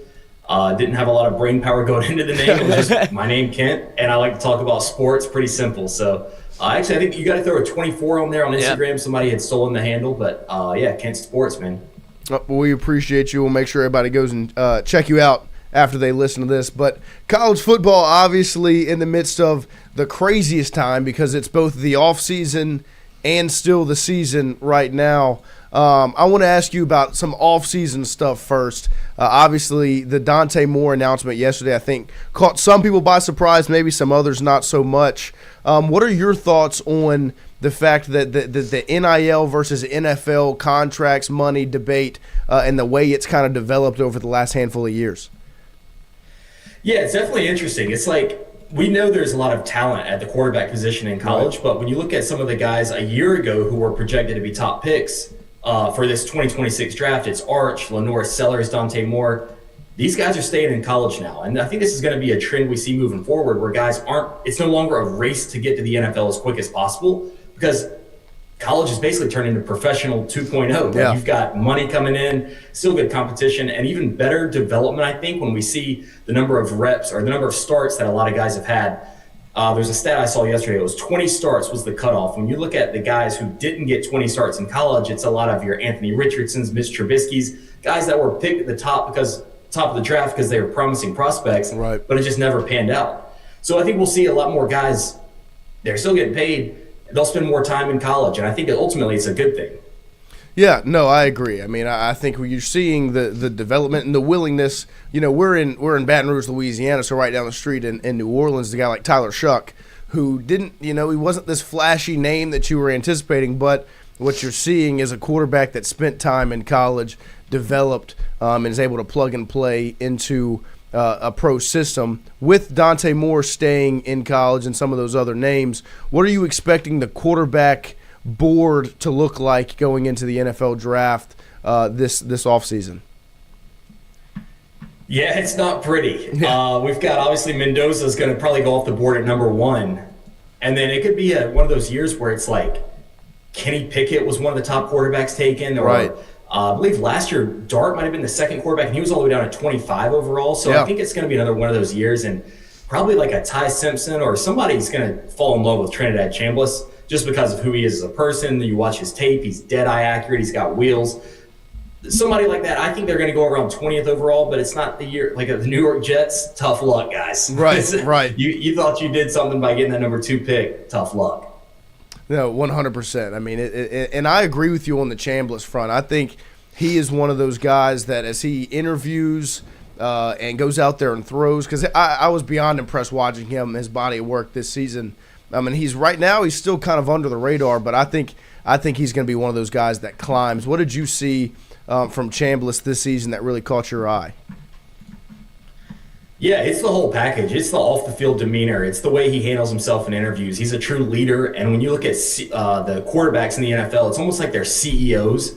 They don't want any distractions. Right. And I don't want to compare him to Russell Wilson because I think he's a different person, but I think that type of player can come in and, obviously Russell Wilson won a Super Bowl with the Seahawks, but when you get a guy like Chambliss on a rookie contract, he can scramble, get out of the pocket. He's really I think the fact he was a D2 quarterback might be having some people a little scared of him, but just look at his body of work. This guy's a stud. Yeah, no, I completely agree. I mean, he did it at the highest level now. And we're, like I said, we're in Baton Rouge. We're an LSU show. And so obviously, and from a college football standpoint, we've kind of been at the forefront with this Lane Kiffin saga. I want to get your an outsider perspective and thoughts on the way this has all kind of played out over the last couple of months, especially now during the transfer portal and the college football playoff run. Yeah, where did you go to college? I went to NC State. But Joy will wait for the next 3 months. He's coming to Baton Rouge. Thank you, guys. Thank you. Yeah, we absolutely love him. For Will Wade in basketball, the way his sound bites are, like, we're fired up in Raleigh for it. Oh, yeah. This guy, one press conference, he's cussing out the media saying, that's a terrible question. Don't question my guy's intensity. Then the next, he's like firing his guys up saying, we need to be more intense. You guys aren't tough. So absolutely love it. But back to your question about Lane. So obviously I'm in North Carolina. I'm kind of separated from it all. Absolutely fascinating. This is like a reality show. I mean, I see why, the Kardashians and all that get, they're still on TV because people get sucked into these reality shows. I got sucked into the Lane Kiffin drama. Oh, yeah. Whether it's him boarding a private plane with Ole Miss fans chirping through the airplane barbed wire fence, and then his ex-wife is coming on the plane with him, or a few coordinators coming with him. Fascinating stuff, even up until the transfer portal. When you've got the Ole Miss situation, their season is extended because of the playoff run. He's trying to get his coordinators back, and then he's getting Charlie Weiss and those guys a little late to the game in the transfer portal. Then he's chasing down Sam Leavitt. I guess Leavitt doesn't sign him when he's in Baton Rouge sitting courtside. Some Damon Williams side stories are going on. Then Lane chases him down in Knoxville, like straight out of a rom-com Hallmark movie. Just absolute fascinating. And I think being in Baton Rouge has to be super exciting, obviously, getting your guy. But, man, it's box office stuff. No, 100%. I want to ask you, you bring up Sam Leavitt. That's LSU's new quarterback. Your thoughts on him as a player coming from Arizona State to Baton Rouge? Yeah, I think he's good. So I loved him the year before last when he had Cam Scatterby in the backfield. Yeah. Now you'll start to see some of the Arizona State haters being like, Scatterby carried that offense. Leavitt was awesome. He's a dual threat guy. Now this year they obviously had a down year, but there were some rumors that he might have been hurt all year. There was some off the court, maybe, no pun intended. Apparently he got hurt in a basketball game or something. Who knows what's true? But like, if he can regain his form when he has a lot of talent around him like he did 2 years ago, this is, I mean, he took Arizona State to the Big 12 championship and a playoff game where they had Texas on the ropes. So this guy can play at the highest level. Throw him into Lane Kiffin's offense. I think it's a home run. I mean, look, I'm not making any breaking news here. He was the top quarterback on 24/7's Portal Board, but I think it's a home run get. And with the College Football Playoff National Championship coming up next week, obviously there's two massive storylines with both of these teams, and it's kind of funny because I'll ask you from a betting standpoint, because we say it a lot here, like when you're betting on the game and you're looking at it and you just see the Indiana logo and the Ohio State logo, or the Indiana logo and the Alabama and now Miami. When you're just playing the logo game, it's hard to look at Indiana and be like, oh, they're going to cover 8.5 point spread. And then you turn on the game last week against Oregon and they go out and they just absolutely dominate from start to finish. What are your takes on the line next week and kind of both of those teams and where they currently stand? Yeah, you're exactly right, man. Playing the logo game got me. I was a late adopter to the Indiana story this year. I mean, I had Oregon against them back in like week 11 or 12. Then I had Alabama to beat them. I also thought Ohio State was going to win the Big Ten championship. So I've always been behind on the Indiana situation. Finally, I'm catching up and possibly overcompensating because I do think after the way they played against Bama and Oregon, I'm like, there's no stopping this team. They're a wagon. And right now the line's sitting at 8.5. I think because I don't care that the game's in Miami as much. Like some people are like, oh, it's Miami's home stadium. Indiana's fans are ruthless. I don't know if you guys saw how many fans they had in the Peach Bowl, but the line's 8.5. I think they have such an advantage at coach and quarterback that I think they cover the 8.5. I've got them winning 31-20. Wow. Yeah, no, I would agree. I mean, I think the way Mendoza's played, and that's what I'll ask you about next. Are you surprised? Obviously, he was talented at Cal and he looked good, but the way he's so poised in the pocket, and also he can rip it from the far hash to the corner of the end zone, the way he's able to deliver the ball. What are your thoughts on Mendoza and what he's shown throughout this season? Yeah, you said it. He can rip it. He can get out of the pocket. He can run. He's just like a cerebral assassin out there. Like he's so smart. He doesn't make mistakes. I was looking at his game log the other day, and I know they haven't played every week, but it's still wild to look at. He's thrown one interception since that Penn State game, which was 2 months ago. So he's just like, he's not going to mess up. Obviously in the Penn State game, we saw him just be dialed in on that last drive and really locked in. I think if the game comes down to like, if I need a touchdown late in the game, if it's close or I need Indiana to cover the 8.5, I mean, look, Carson Beck's been around a while. A lot of screen passes and slant passes that he throws. I think I trust Mendoza like 5 times as much as Carson Beck in the fourth quarter of this game. No, I 100% agree. I think everything Mendoza has shown has been extremely impressive. But on the same token, with that game next week, on the Miami front, the way they've performed throughout the playoff, have you been surprised kind of the run they've gone on and the way they've kind of dominated teams from an offensive and defensive line perspective? Yeah, absolutely. I mean, they're a wagon right now. And I guess part of it is just like we need to rewire, or me specifically, needs to like rewire my brain because I watched them against Louisville on a Friday night in October when they looked sorry. I've watched this team, they lost to SMU the week later, but it's like I'm an ACC guy watching a lot of NC State and all that, but they were never like this juggernaut all year. I mean, they looked good at the beginning of the year against Notre Dame, but like it's almost like we have to remember this season is so long. You can't hold the way you saw them at the end of August or even in middle October. Like we're all the way in mid-January now. These teams have changed so much, and that defensive line, they're tough. I mean, they can just lean on you. They're big, physical. This Mesidor is like a 6th-year senior. These are grown men in the trenches for these guys. So definitely didn't see it coming with them dominating like this. But hey, I mean, very impressive. And their defensive line and the way their linemen are, I think they actually outsize Indiana by like 50 pounds a guy or there's some stat that's like making it look like they have the meat down in the trenches. Oh, yeah. And then to close it out, some NFL. One of the lines that caught my eye is the 49ers against the Seahawks on Saturday, where the Seahawks are favored by 7. When you look at a lot of those other divisional round games, lines at 1.5, 3, 3.5, this is the biggest spread in an NFL second-round game this weekend. What are your thoughts on that matchup between the two NFC West teams? Yeah, Seattle's obviously got the edge on defense and the home field advantage. I'm not sure it's a 7-point advantage, though. And then if we're going to play back into the college a little bit, the byes haven't been so friendly to these teams. So San Fran with 2 weeks off, Seattle with 2 weeks off, or San Fran who just had a really nice tune-up game against Philly. I personally, right now, I'm going San Fran plus the points there. And then even when you look at the other games, they're all really close spreads. But I think I'm just going to ride with the away team in every game and have it like just a system play, because I mean, Patriots' strength of schedule still scares me a little bit, and I love Houston's defense, so I think I'm going to ride Texans there. I like the Rams over the Bears, and then there's one more I'm drawing a blank on. The Bills and the Broncos. Yeah, Broncos won a lot of close games this year. Josh Allen's a gamer. I trust him over Bo Nix, and the Bills are the road team there. So, like, I feel like if I just take the road team in each game, I'm going to at least go 3-1, maybe 2-2. But I think 3-1 there for the road teams. But to your original question, I don't think Seattle's 7 points better than San Fran. Yeah, no, I would agree.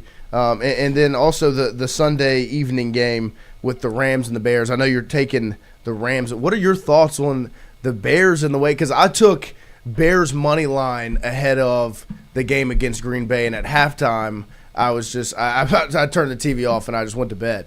And then I wake up the next morning and the cash had hit the account because they just pull off these fourth quarter comebacks where in the second half they're a completely different team. What are your impressions of the job that Ben Johnson has done and Caleb Williams there in Chicago? Yeah, it's insane. Like, you can't count them out. And it makes you wonder, like, they're obviously open up the offense and Caleb turns into a gunslinger in these second halves. It's like, man, why don't y'all just play like this in the first half? Right. Or are you a prevent defense merchant? Like, what? Why aren't you playing like this in the first half? Now, I had the Packers in this game because I'm like, it was a week 14 game. Green Bay won because of the last second or 20 seconds left interception in the end zone. Then I believe it was week 16, they come back and Green Bay dominates the game. Somehow the Bears win. So I'm like, and that was even with Malik Willis playing. So for the playoffs, I'm like, Green Bay has this in the bag. They're up big at the half. I'm like, I know ball. I'm all over it. And then it's just watching a train wreck in that second half. And you're like, this is a completely different game than what I just saw in the first half. And then last one, this last Monday, it was the Texans and the Steelers and what felt like Aaron Rodgers' final game as an NFL quarterback. Talk about that career as a whole, and what is it odd that he's closing it out in a Steelers uniform? Yeah, and I guess it's time for me to admit I'm actually a Packers fan, so the Bears talk's a bit of a sensitive subject. I'm sure. Boy, those are some heartbreakers. But speaking of heartbreakers, Rodgers, I mean, when you just go through, obviously the Green Bay loss to Chicago was up there with some of the top playoff heartbreakers you can have. Yeah. But you go on Twitter and it's like, of the last decade, where does this rank? Is this even a top 10 heartbreak loss for the Packers in the last decade? And you look at some of the playoff losses he's had going back to Seattle a decade ago and some of these San Fran losses. And it's like, man, even the Tampa Bay one a few years ago. Yeah. It's like Rodgers, and I will die on this hill, and I think the stats will even back it up. Regular season-wise, he's a more lethal quarterback than Brady. Brady has the rings, Brady's the GOAT. But regular season, Rodgers has the arm talent. I mean, he's dead-eye accurate. Yeah. He had a heck of a career in Green Bay. Love him to death. But he had so many heartbreak losses. It's like if you re-simulate those playoff runs, he gets it. If you re-simulate him 10 times, 9 out of 10 times, he's got 2 or 3 more rings. Yeah, I agree. And it's tough. He's only got 1 ring because he's such an arm talent. And people will look at the rings. Well, Brady had 7, Rodgers had 1. Brady wasn't 7 times better than this guy. If anything, regular season-wise, I'd take Rodgers over anybody. So, heck of a run. Obviously, the fact he's 42 and still out there slinging it, Rivers too at 44. Another shot at NC State. But, yeah, I mean, heck of a career for Rodgers. It is weird seeing him in the Steelers jersey still, but his career, man, he left it all out there, and I swear he should have more rings than one. No, I completely agree. Like I said, we're Saints fans over here, and we feel eerily similar about the Breeze Peyton era and the fact that there's only one ring there and some heartbreaking losses as well in the playoffs. So we know exactly how you feel. But we appreciate you making some time for us this morning, and let everybody know where to check you out one more time. Yeah, it's just Kent, my name, Kent, and then sports. So TikTok's Kent Sports, Instagram's Kent Sports 24. And, yeah, man, thank you guys for having me. And certainly have my eyes on Baton Rouge and LSU this offseason because it's a must-see TV. Yeah, I got one for you on the way out. You can already go. If you go over to FanDuel, you can get the over for LSU football at 9.5 wins and Sam Leavitt to win the Heisman. What could go wrong? It's not like I didn't do that this year with LSU at over 9.5 wins and Garrett Nussmeier to win the Heisman. Right. Burned a hole in my pocket. I like it. Yeah. And hey, also, I don't know if it's still up there, but about 2 weeks ago, you could already go ahead and you could bet on LSU versus Ole Miss when they play this season. Wow. So, Yeah, speaking of must-see TV, that one's going to be FanDuel massive. knows. If there's going to put action on anything, you'll do this right now. It's the perfect time to strike. I think the spread was like, I feel I have like 2 seconds I can pull it up because I went ahead and took it. I can't remember if I did money line or LSU in the points, but not trying to cater to your audience too much. No, you should. If you just said the opposite, we'd have ended this interview. Yeah, I did. I took LSU money line back on December 1st, actually, so it was right after Lane boarded the plane. But yeah, November 21st, mark your calendars. LSU at Ole Miss. There we go. Well, we appreciate you, and we'll definitely talk to you again soon. Awesome. Appreciate it, guys. Yep, thank you. There he is, Kent Padet at Kent Sports 24 on Instagram, Kent Sports everywhere else. We appreciate FanDuel, our sponsor, FanDuel, for setting that up. And our friends over at Believe, Cam Rogers and the rest of the team over at Believe, for making all this possible. But, yeah, I'm with them on Indiana next week. I've got Indiana covering 8.5. And it's tough because Miami is as dominant as they have been from the interior perspective. When is the game? Monday night. Monday night. I mean, we haven't played college football in forever. 2 weeks. It's silly. It's stupid. It is. I forgot about it. I saw yesterday on 3 put it out, and it was that men's and women's college basketball is going to have a 15-day portal window that opens the day after the national championship for each sport. And I was like, it's not that hard. It's not that difficult. It's just the calendar, just line it up. Just make it work out. I mean, all of the momentum that was going in after you see Miami win, you see Indiana dominate. It's capitalize on it. Yeah, and it's like, oh, wait a month and then they'll play. Like these players now have 9 days between games, and you have now had the portal open and close before you play the national championship game. And then they have to open it again for the players that are on these 2 teams that can leave. Lest we forget, they also had a break in the portal for 3 days because they have a coaches clinic. Everybody's going to pause for a second. Right, so it's not really 15 days. They take 3 away. That's unbelievable. But why do they do that? And so because they have the coaches clinic. Did they figure that out? Did we even talk about Raiola entering the portal this morning? Going to be a backup? No, entering it again. Yeah, Dante Moore's coming back. Left Oregon? He decommitted from Oregon already? Yeah, he left Oregon. He hit the portal after hitting the portal to Oregon. Irritating face. That's what that kid has. Oh, he's got a personality crisis. He's hitting the portal to the netherworld. You probably just go to the Chiefs, brother. Well, it's gonna be Miami, right? I mean, Miami has no quarterback. It's gonna get to the point where there's just like, well, I'm the only quarterback. I'm the only team. I mean, Miami has no QB. Is he really in the portal again? That's what I'm trying to find. Because I see Ari Wasserman, Dylan Rolla transferred to Oregon despite Dante Moore coming back as a career move to be able to back up more and be able to sit for a year and develop, I guess. But I didn't make a ton of sense for him. No, not at all. I don't know. We'll see how it plays out. He's not very good right now. I wouldn't want to go play. Raiola? Yeah. No, I mean, I think because this is what Dante Moore did. Yeah. And the way it's played out. He went from UCLA where he was sat behind Dylan Gabriel, and then played with the best roster between the number 1, number 2 pick, this season with Mendoza. So the New York Jets, when you're so bad, You send a kid back to college. Yeah, they literally made I don't want to go there. I don't want to play for the Jets. I would stay at Oregon for $8 million or whatever like, it is. Like, this is great. That's what when Kent had said it. Like that is, it's going to only like the Ty Simpsons of the world are one-offs. Like it's not going to happen anymore. If you've got eligibility, you're seeing the best rookie NFL quarterbacks be the older, mature, the Bo Nix, the Tyler Shuck, the Joe Burrow, these guys that have been in college football for 5-6 years and have developed and played all these games, and the Anthony Richardsons that play 2 seasons at quarterback and aren't very good. You know, the athletic tools, maybe it's not, doesn't mean that much anymore. No, you really do need to see a guy start more than 12 games. Yeah, like the way they are, and I think the most intriguing one is the way Arch Manning has been handled. Mm-hmm. And the fact that they made that decision before he got to Texas. This is how it's going to play out. He's gonna say he's not going to the draft early. He's going to get his starts, his experience, and it's 1,000% what's best for him as a player. Absolutely. And NIL, and that's where NIL has its benefit, is like it's allowing these players to do what is actually best for them personally. It's not I have to cash jump into the league, cash in, even though I can see it's not right for me. Right. 1,000%. So there are the benefits to the NIL. I mean, all in all, like the more power that these players have, the more agency they get, is better for everyone. It is true. You know, it's not the good old days, but right. It's there are the benefits to it. We appreciate Kent Sports for joining us this morning. His page is really good. I follow him. He's excellent. Yeah, he does a very good job. Yeah, and extremely attractive. He's a big fan of Will Wade.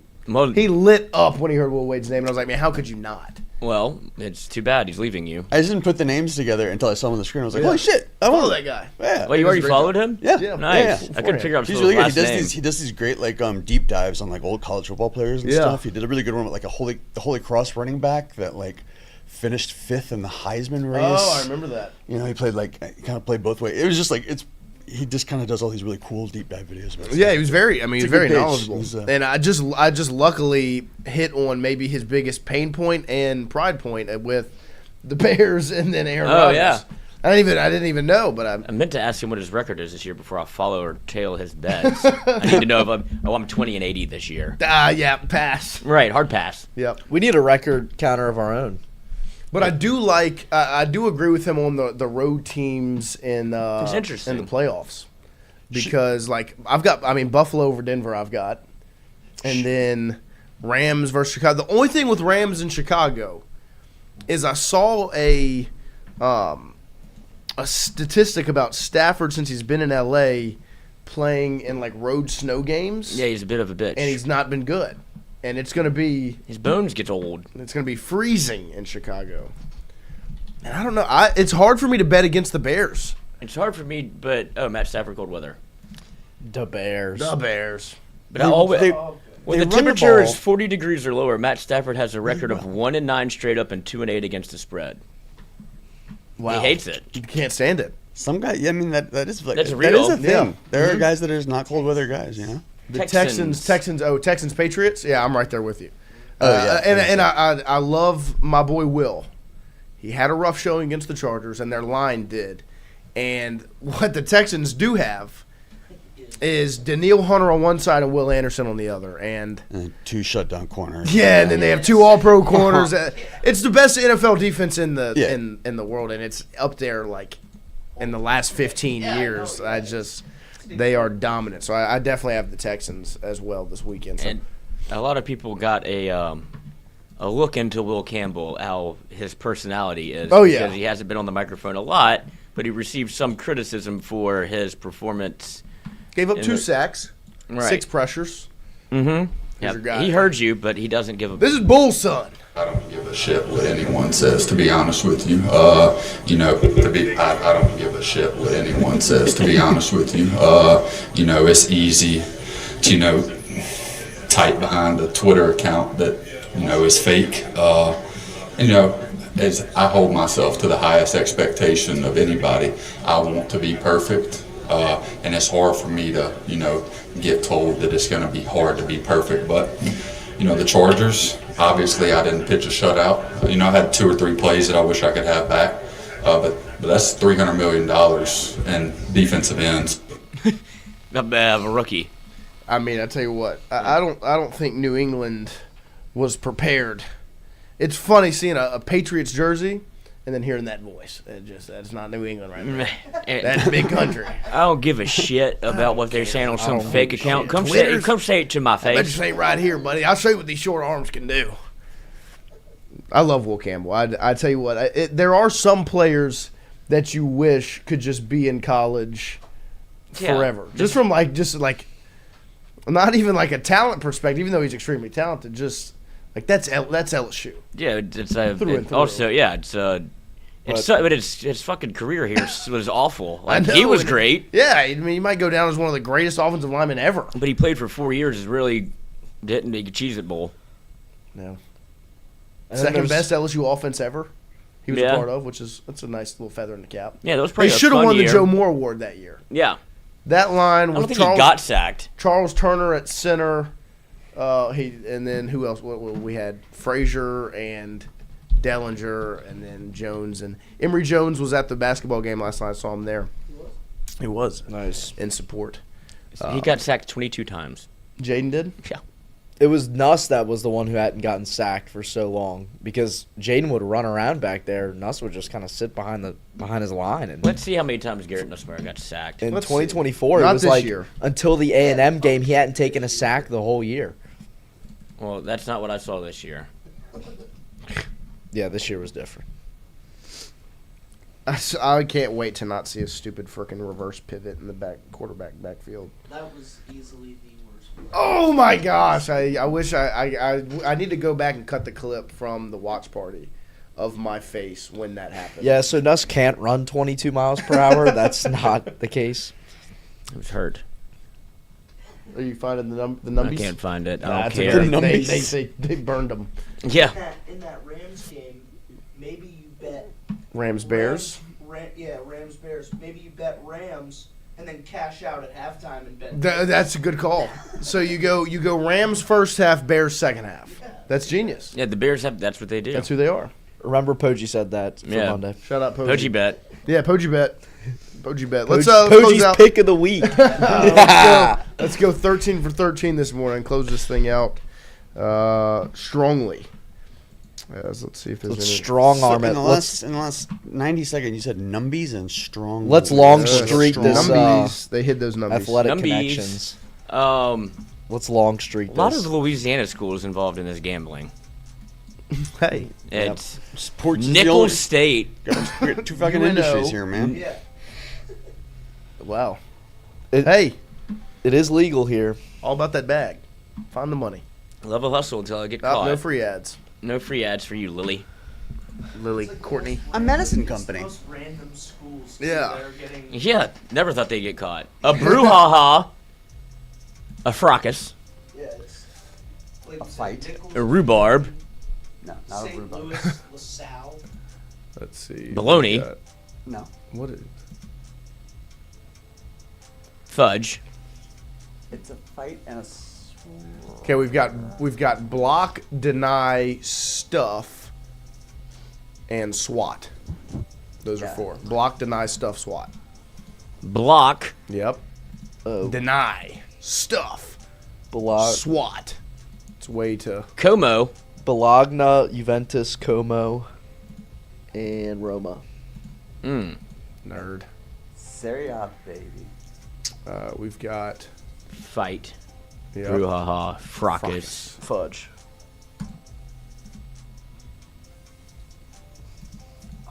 Bang.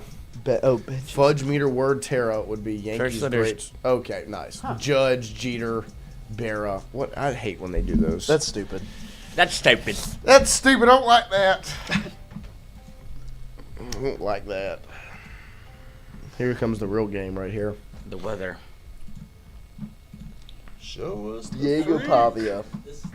I want to see the freak. Diego Yeah, Pavia shows and that- Zendaya. Ugh. Disgusting. Lloyd. I don't ever want to see his face again. Oh. Jeff Daniels. Yeah, it is Jeff Daniels. That's quite the chin.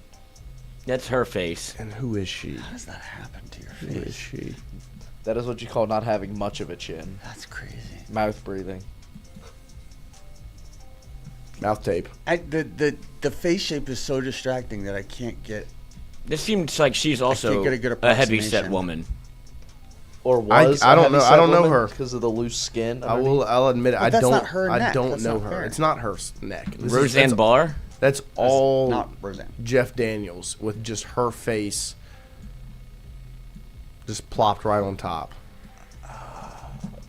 Like it's literally only her cheeks, mouth, and nose and eyes. Felicity Huffman. Felicity Shagwell.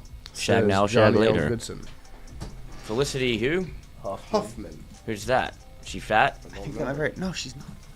Well, to you probably, but Well, that's what I was Everyone's wondering. fat to Lloyd. right. Where the Including bodies his cat. started and ended. I didn't think Jeff Daniels looked this rough. Yeah, Jeff Daniels looks Body rough. shames his cat every Especially in night. this. It's so. Okay, but who doesn't fat shame their pets? Most Come people on. don't. Like they might not be fat, but you still like, oh, you're so chubby. Look, you're No. just so fat. You're eating too much, buddy. It's more blunt criticism. It's I'm trying to see if I can get her cool sculpted. Tunchi? Yeah, since she won't do the exercise.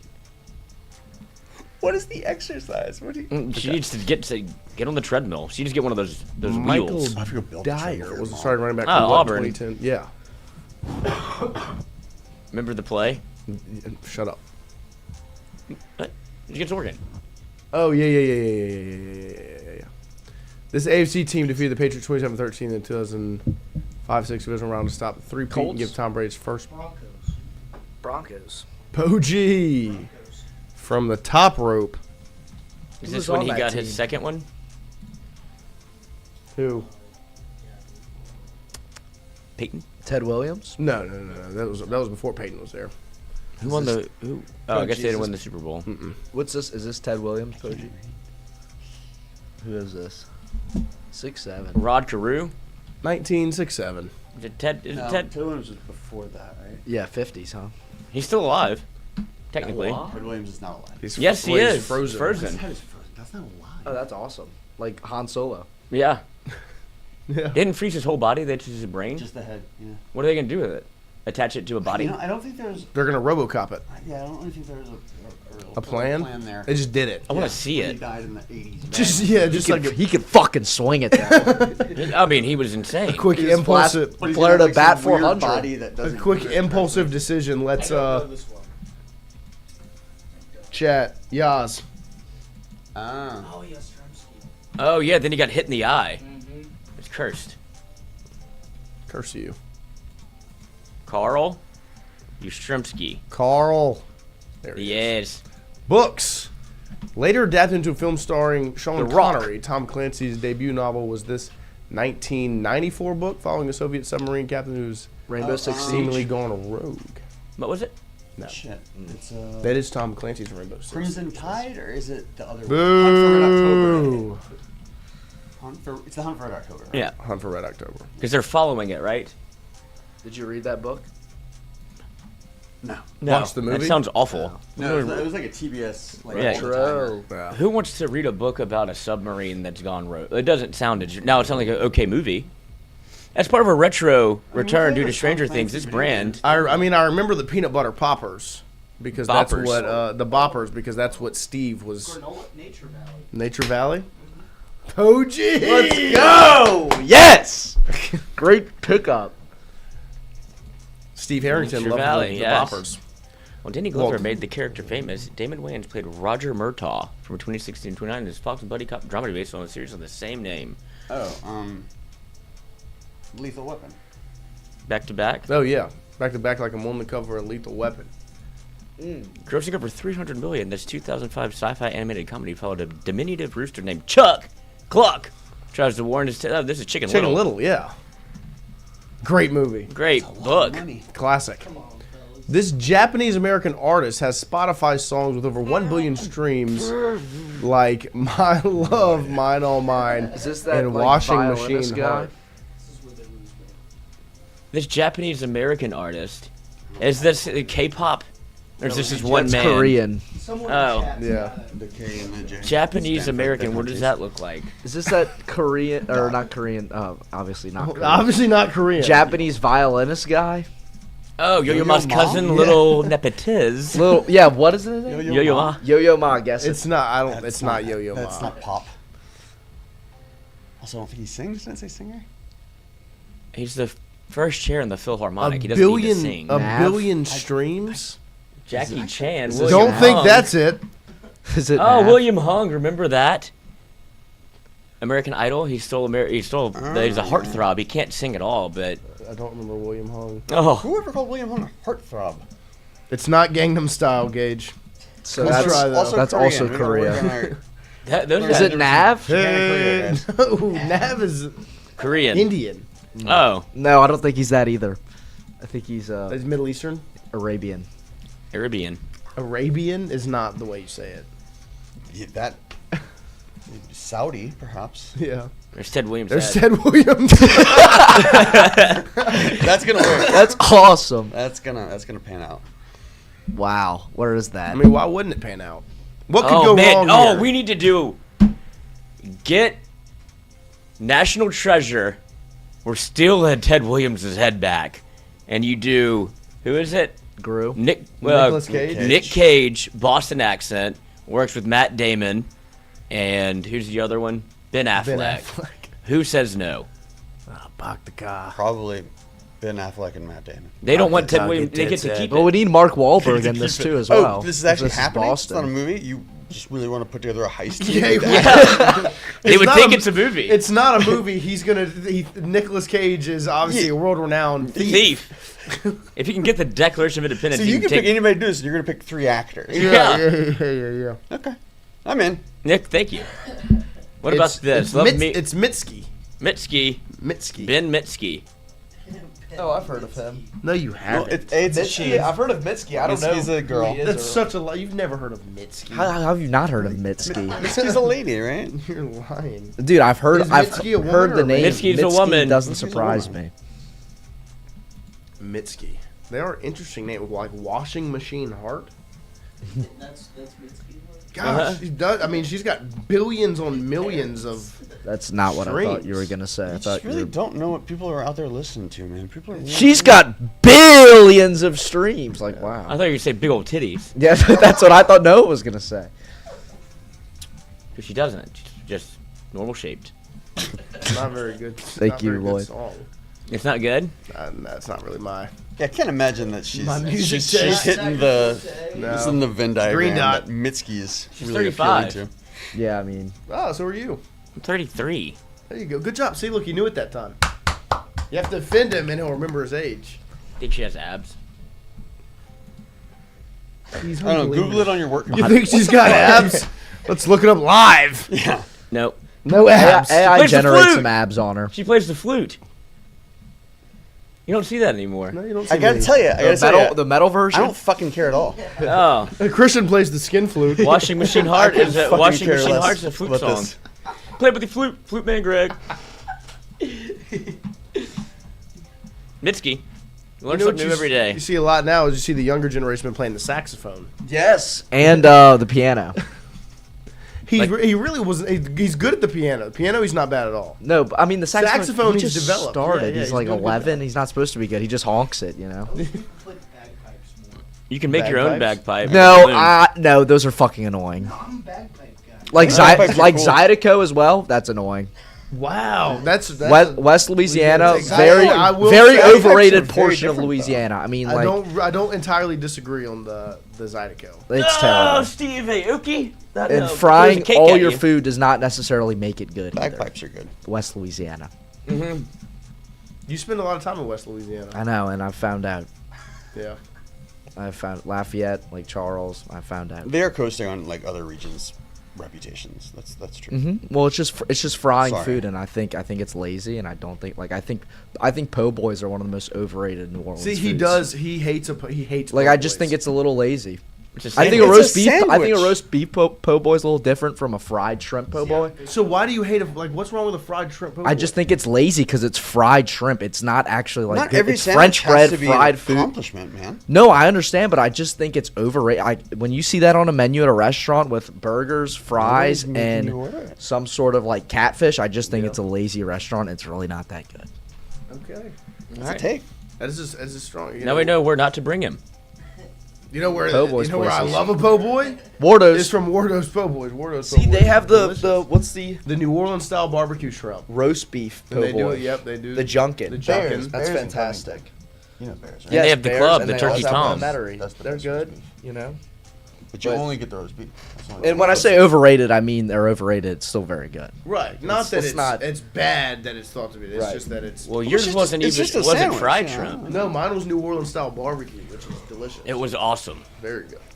So they're not lazy. They had to make it in a pan. Right. That's not lazy. That's cooking. That's cooking, and they do it right in front of you. You watch at Wardo's. Go to Wardo's. I'm telling you, Natchez, Mississippi. Do you like to watch? What else? You have any other food takes, Christian? Yeah.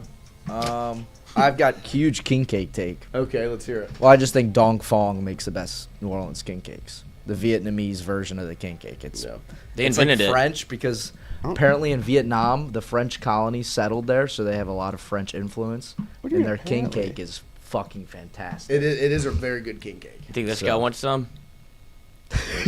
Dude would crush a king cake, that's for sure. Noah, can you do that? And then he goes into the Macarena. I can't. He does. That will be Diego Pavia in just a handful of years. Pull the shirt down. Fat kid pool. Yeah, First thing they do. all the time. Oops. Like when they fall down, their still belly comes out. Oh, they're whoop.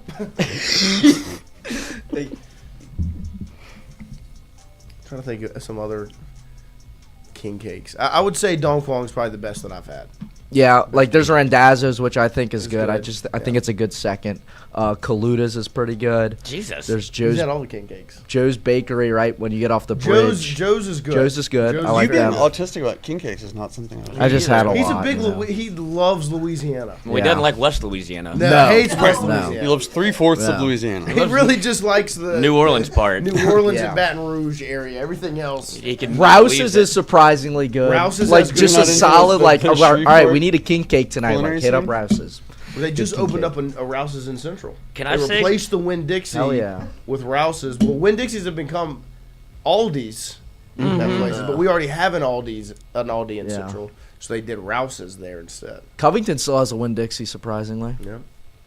I don't like king cake. Really? I just- Overrated. I only fuck with the Quistabases in Covington. The Quista Base, Yeah. they're small. Like king cakes, like it's not supposed to be like this extravagant like wedding cake that you just really like, but No. it is like a good like when you have it for breakfast, bro. That's a great breakfast right there. I Do you love that like- it's do you a like- it's like a filling. Do you like filling? Yeah, I like Bavarian cream, and then I don't really like jelly that much, and then I like all the flavors like Like the sweet cream if you cheese. want a strawberry, yeah, cream cheese. There's coconut that Dong Phuong does. That's pretty good. Pecan. Like Josh those are Pate is good. having a Dong Phuong king cake. okay. He knows ball. Organic.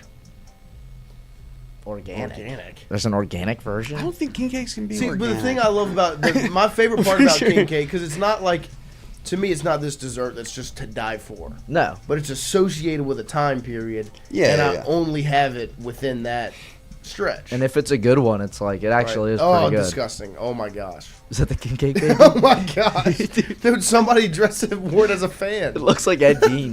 He does. He does look like Ed Gein.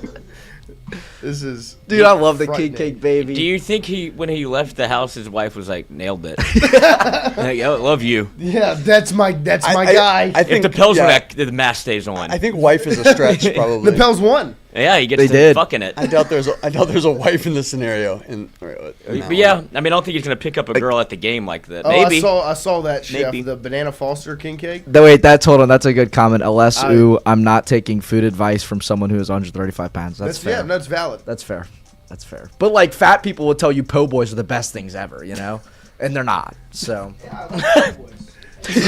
don't you have to do yourself like that, man? I mean, I love po' boys too. I mean, I enjoy po'. I like Yeah, the. you're It's in the- about you're the in the minority bread. of this The public. bread, I is, know, I yeah, know. the bread I is usually That looks am. delicious. is what makes it. Yeah, but the thing on the right looks way better. The gumbo on the right looks way better than the po' boy on the gumbo left. does look good, but it's just if it's good bread, When's the sandwich? it's a good po' boy. If it's not good bread, And that's why it's not really. It's not Wardo's drives to New Orleans to pick up Yes. bread for his po' boys. because it's great bread. The Ledenheimer bread. Great po' boys. Shout out to Tommy G, Tom Granning. I was looking for Tom at the game last night. I was wondering if he was going to be there. Oh no, I was checking his seats out too. He wasn't there. Christian was spotting everybody at the game last night. I saw Jason and Charles the whole Our game. guys, Jason and Charles. Tell you what, those are. Do they cheer? Like stand up and oh clap? my gosh, are they invested ever? Because sometimes I'll get too dialed into the game and I'll just like lose the fandom aspect and I'll just be just focused and watching and I'll be quiet and then I'll see Jason on his feet clapping, screaming on the court. I'll be like, yeah, you know what? Yeah. And it fires me up. Shout out to Charles Harvey, Jason. I'm sure they're Ramazan. heartbroken today. BJ was at the game as well.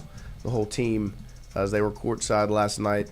It was a rough one. They were both on their feet at the end of that game last night with like their hands on their head. They couldn't believe it, especially Jason. Yeah, he takes it personally. He does. It hurts him. I love it. I think Charles was more like, oh, fucking course, but Jason was definitely like disappointed. Oh, he had, when I tell you and I told him because Jason texted me throughout we're going back and forth the entire game. And I said, we were talking about coming out at halftime. He's like, that defense has to stay solid. I was like, I'm worried because now they're playing defense on the side of the court that you're not on. I was like, because I think the energy was there because Jason was right there on court side, keeping them dialed in, locked in. He was communicating, the screens. Pick. Yeah, it was hard not to leave the PMAC pissed off last night. There was a call last night that didn't go LSU's way, and the ball rolled to Jason, and he picked it up in his seat, and he fucking slammed it down in the ground. Did he really? Yeah, it was like I love cursing over the ball with the. It's like, Jason, we got to get the ball back and play. Oh, wait, if he doesn't agree with the call, he just rolls it away from the official. Go fetch. Yeah, go get it. Go get that. What do you think about it? Gets the tee. Oh, why's your phone on the court? Oh, you got missed calls. Yeah, nice. 3 missed calls. But we appreciate everybody hanging out with us here on this Thursday morning. We'll be back tomorrow, 8 to 10 a.m. We'll see what else happens in the transfer portal era of LSU football today. See if we can get some news. Well, we thought we were going to have the best day ever. Lane said that? Mm-hmm. What happened? He deleted it. Oh, no. So it's not going to be the best day No. ever. Oh no. Oh, gosh. and then he posted a picture of his coffee. Oh. And Is it good coffee? And said it was going to be a big day. And they What was deleted the- that, too. He deleted that on Instagram. Just a fucking dorky He thing to deleted do. it on Instagram? Mm-hmm. Posting your Gosh, what's happening? It's not going to be the best day ever. Yeah, It's going to be a terrible day. He said, I promise you, this is going to be a great day. Wait for Is it still there? it. I have a screenshot. Oh, good call. Look at you, Poj. You're working hard. Appreciate everybody. We'll be back tomorrow morning, 8 to 10 a.m. Tingle, come make sure you like, subscribe, share it with your friends and family. Get them to subscribe as we are working on getting to 12,000 here on this channel. Maybe we can pull it off ahead of LSU baseball season, which is about a month away. Cannot wait for Jay Johnson and the Boyos to be back on the diamond and Alec box. We'll be back tomorrow morning, 8 to 10 a.m. Goodbye. So sad. Bad day. Milk is back.